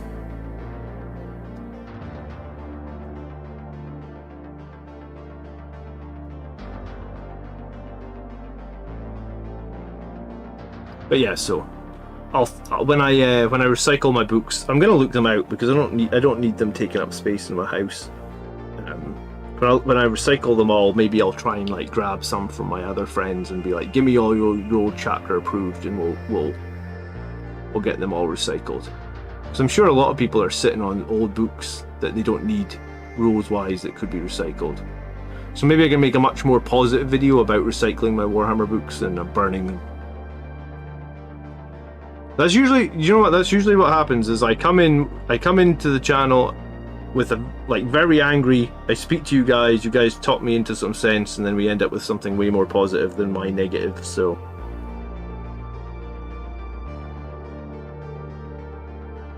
cool. That's what we'll do.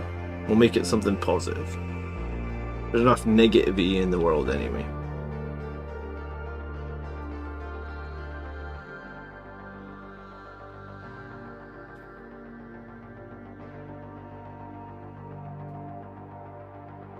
Don't give in to the red thirst, says David. Yeah, I appreciate it.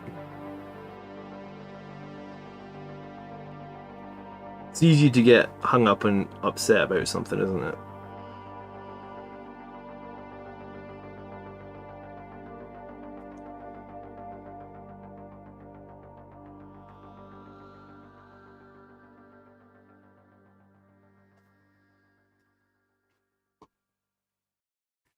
Digital downloads would free up the logistical nightmare.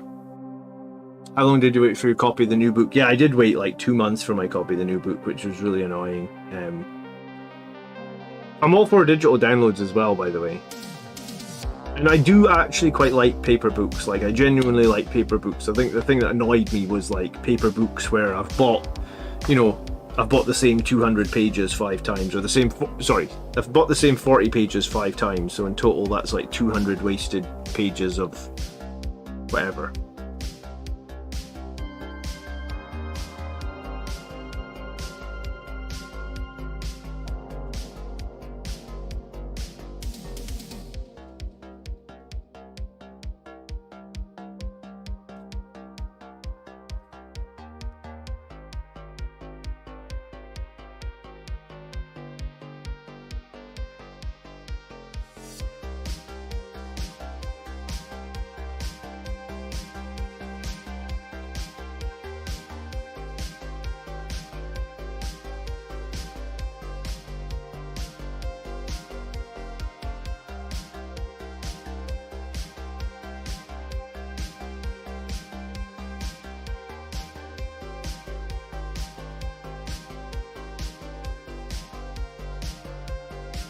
Look at me, my chapter-approved book, yelling Horus.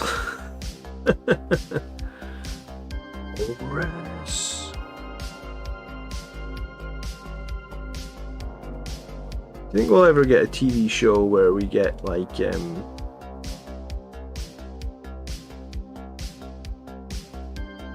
fight between Sanguinius and Horus? I know we're getting the books at the moment with the end and the death, right?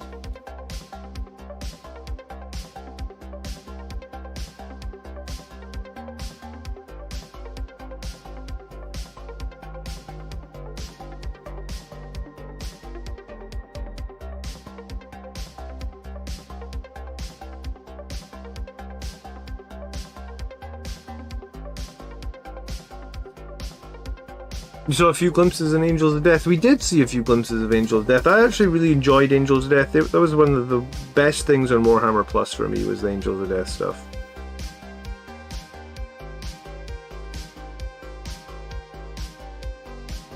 I noticed that they announced season 2. Is that out now? You guys been following Angels of Death season 2? How does it compare against the first season? My one complaint actually about Angel of Death was like it was too short.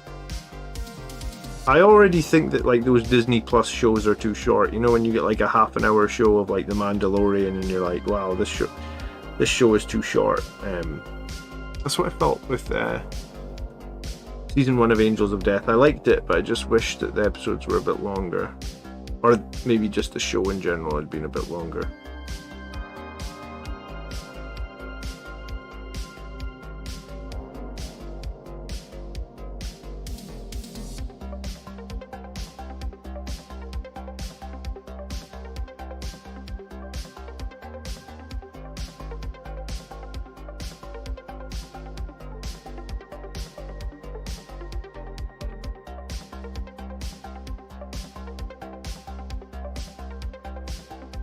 Alright, I am going to head off in a second. I have, obviously we do the Army List show every Sunday night. So I guess if you're interested in seeing about some of the latest and greatest Blood Angels Army Lists, then come hang out tomorrow night. We'll be live from, I'm going to say about 9:30. Somewhere between like 9:30 and 10ish UK time tomorrow night. Always kind of the same.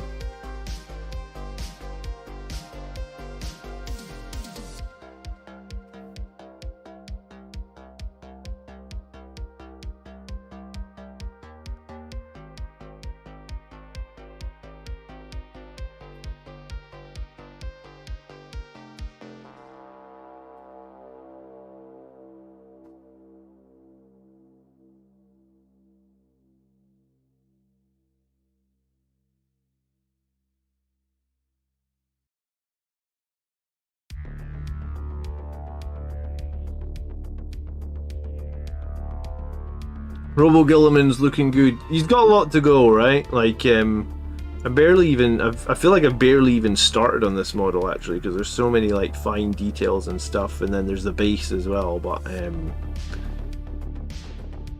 think it's going to be quite a unique model, so I'm quite pleased with him.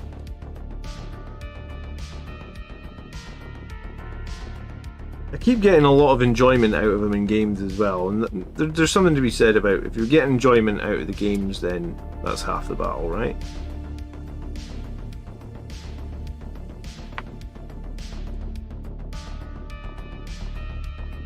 Good old Roberto Contemptor, man. Yeah, that's a good name for him.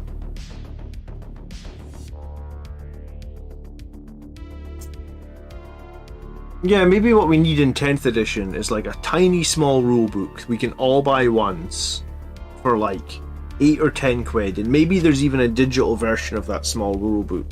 So if you want to go paperless, you can, and then the chapter approved, you don't need to worry about that. That would just be much. I would much prefer to see that. I think it saves everyone some money. Maybe it doesn't even need to save everyone some money. It can just be the same price. But like, let's get rid of painting the same, printing the same pages like so many times, or however you want to look at it. You should get a skull of every faction the Bobby G list has beaten on his base. I mean, we could try. Being a lot of factions now actually with that list.